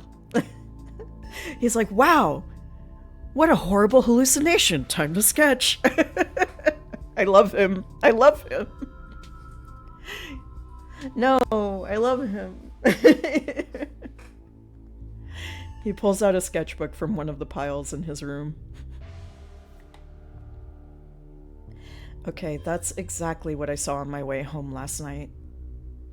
What does it mean that they've been lurking around here, though? What does it mean, Reese? What does it mean? What are your secrets? I would shake you, but you would break. I don't know, but I like the company. They're kind of beautiful in a sad way, if you ask me. Yes. Agree to disagree with you there. Those things are going to be stuck in my nightmares until the day I die. It's just, he's very cute. He's very adorable. I just want to pet him and fuck you.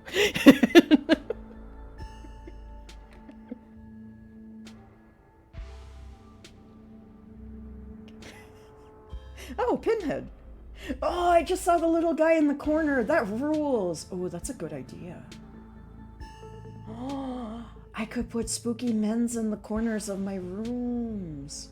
Oh my god. Because I could put up like a canvas and make it blend in with the wall and then paint on that to put up a... Ooh, I'm getting decoration ideas actually from this.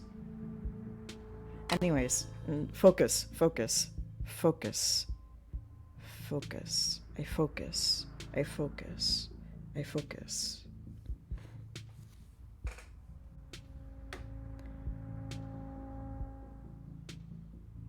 What do you think is going on with Wayne?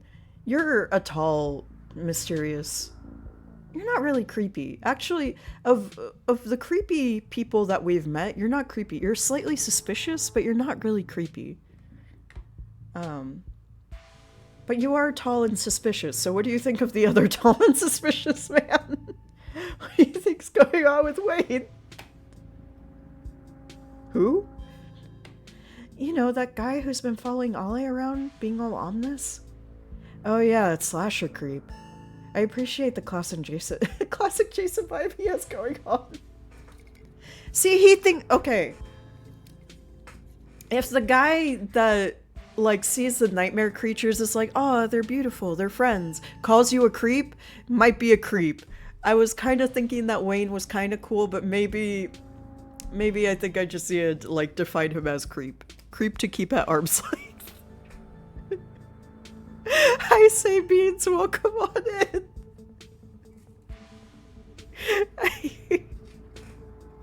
Enjoy your stay at the cafe. I'm in a very giggly mood today. So, good luck. 2 a.m. Ollie would love that. I mean, probably. I appreciate the classic Jason vibe that's going on. Here's hoping he doesn't live up to the look, for all our sakes. What do you think of my cousin? She was always so distant and mean. I probably would have thought she had it out for me personally if she wasn't like that towards everyone. Or if I thought she even knew my name. She did, eventually, know your name. She didn't know it at first. She recalled it after a little reminding.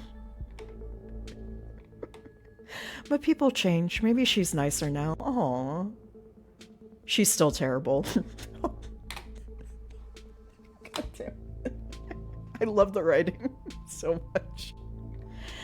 You guys just never took the chance to get to know her. She's actually really funny and sweet. I'll pass, thanks. Do you think the town is doomed? So, love the blasé face. I think everything is probably doomed at some point.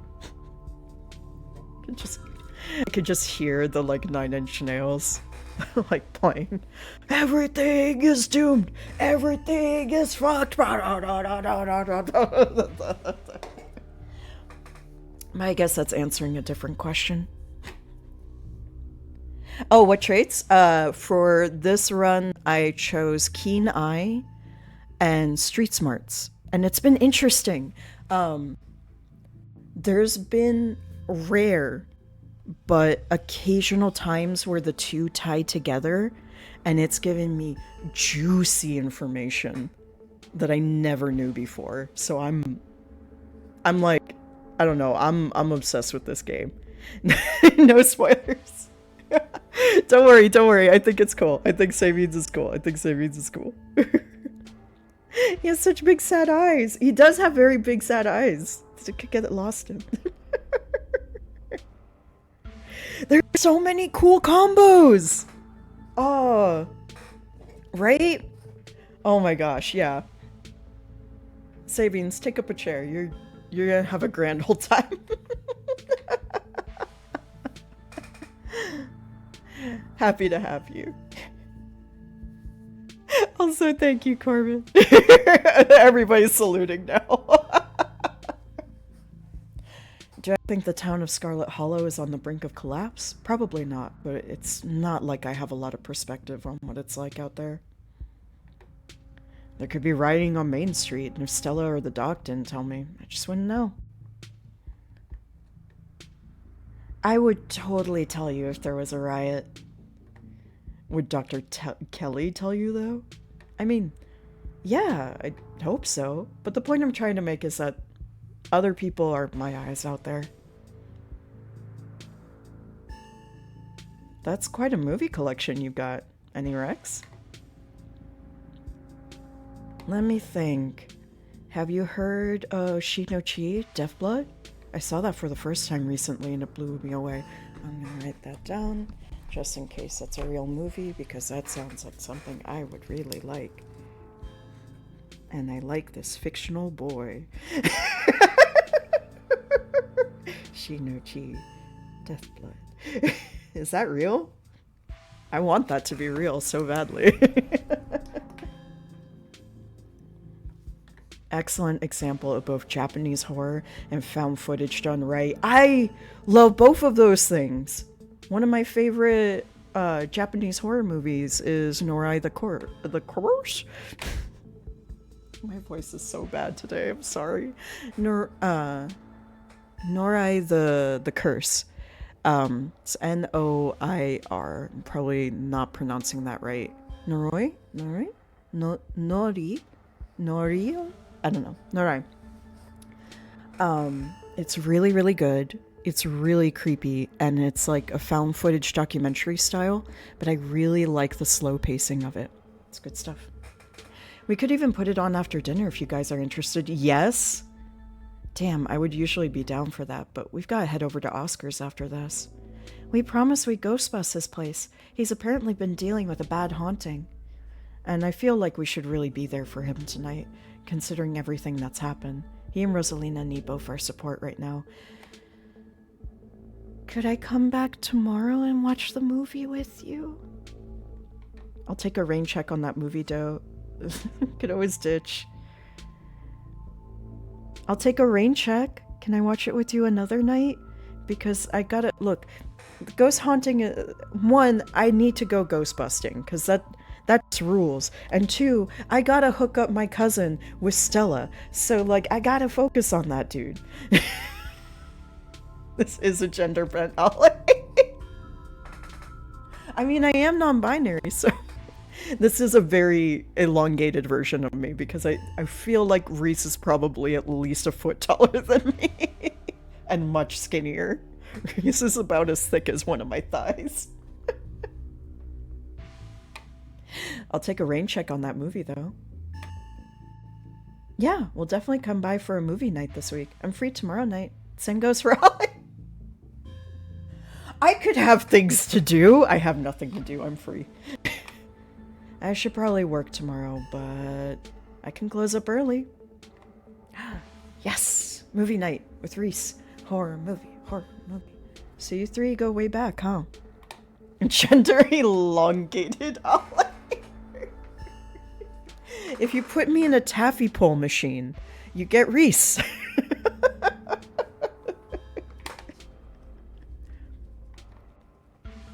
Almost to the womb. The school here is a tiny K through 12, not exactly a one-room schoolhouse, but not far from it. We're lucky we all get along as much as we did. Some kids weren't able to make any friends their own age. They just happened to be born around the same time as some real jerks, and were stuck with them through their whole school career. Poor kids. Not that we were free from dealing with jerks, like a certain Scarlet I could name. Okay, she was a little rough around the edges, but she was pretty friendly when you got past that. And we're gonna smooch. Maybe to you. The way she used to look at me, you'd think I rolled in something foul every morning before school. She did say you smelled funny, which is interesting to me. I wonder what she meant by that, because she didn't say you smelled bad, she just said you smelled weird. Which is brutally honest, but curious.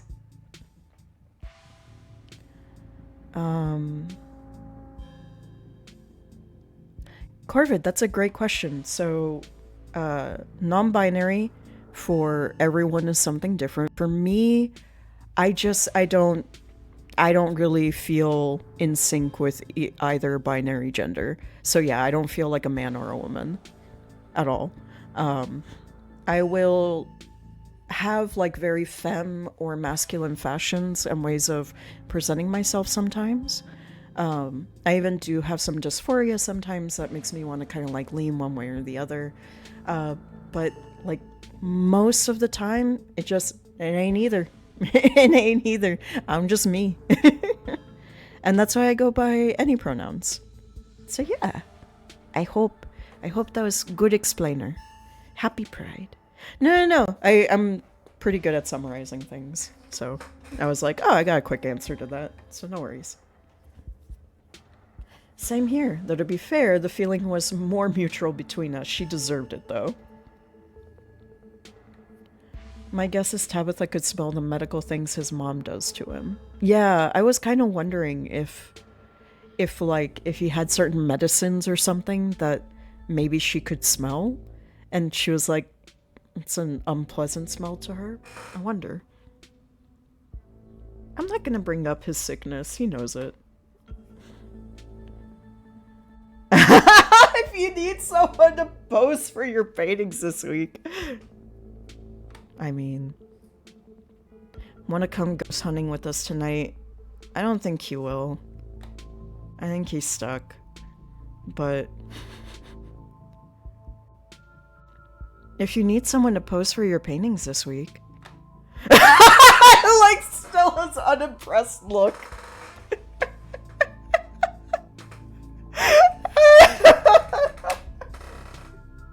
Stella, who are you judging? You're racking on my cousin. Leave me alone. When Alex is suspended, don't worry, I won't be a suspended anytime soon.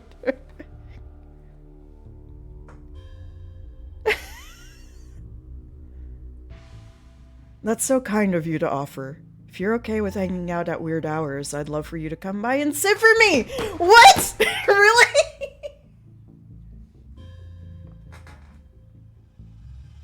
I mean, I thought I was being kind of weird with the offer, but I mean... Yeah, fuck it. Let's... Yeah. I'm dying.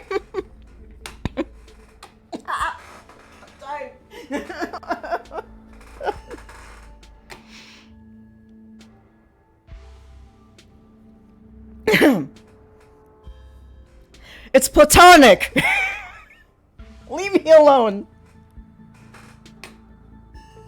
Art is weird. It's platonic. It's been a long time since I was able to draw anyone but myself, and I really appreciate the company.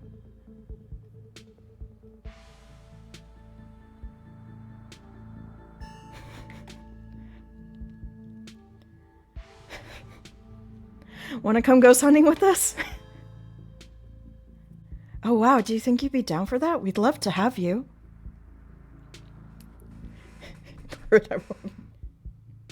Corbett, I will have none of your judgment. I'm judging myself plenty. That would be so amazing, but I haven't had the best luck leaving the house lately. Even just walking to town is enough to put me in bed for a week. It sucks. Aww. But make sure you bring your camera, Stella. I want to see everything that happens. Hell yeah. We will give you a full recap. We will... You know what? We should make our own found footage, like, movie, because I feel like one of us is gonna die in that house. It's just... This game is out to kill us. And then Reese will be like, wow, a real horror movie! Dinner's gotta be ready by now, right? Almost on cue, Reese's mom shouts from the kitchen. You done flirting with my son down there? Yes, this is Kelly.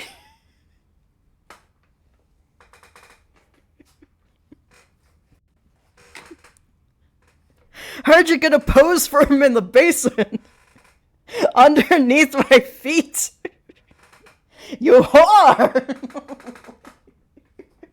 It's platonic, Dr. Kelly! Yeah, I like Dr. Kelly too.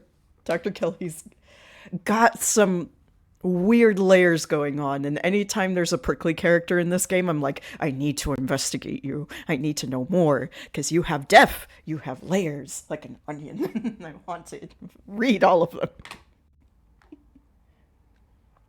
Dinner's on the table.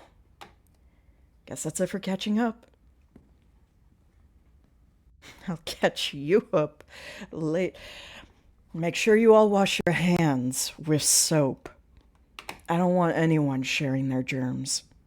Sure thing, Doc. I already washed them. My hands are already clean. Yes, ma'am. She's a beautiful onion. Thank you for the follow, Sapiens. I'm usually not this giggly and silly. I'm in a good mood today. Oh, look at these details. Cool art. Dragon. Wait, they've got like a little Happy Valentine's Day anatomical heart on the wall. That's so cute. Oh my gosh, look at Reese as a baby. Oh my god, look at that little baby. Who's that? Is that Reese? Like high school Reese? And the Mary Lou, the horse lady. Mari?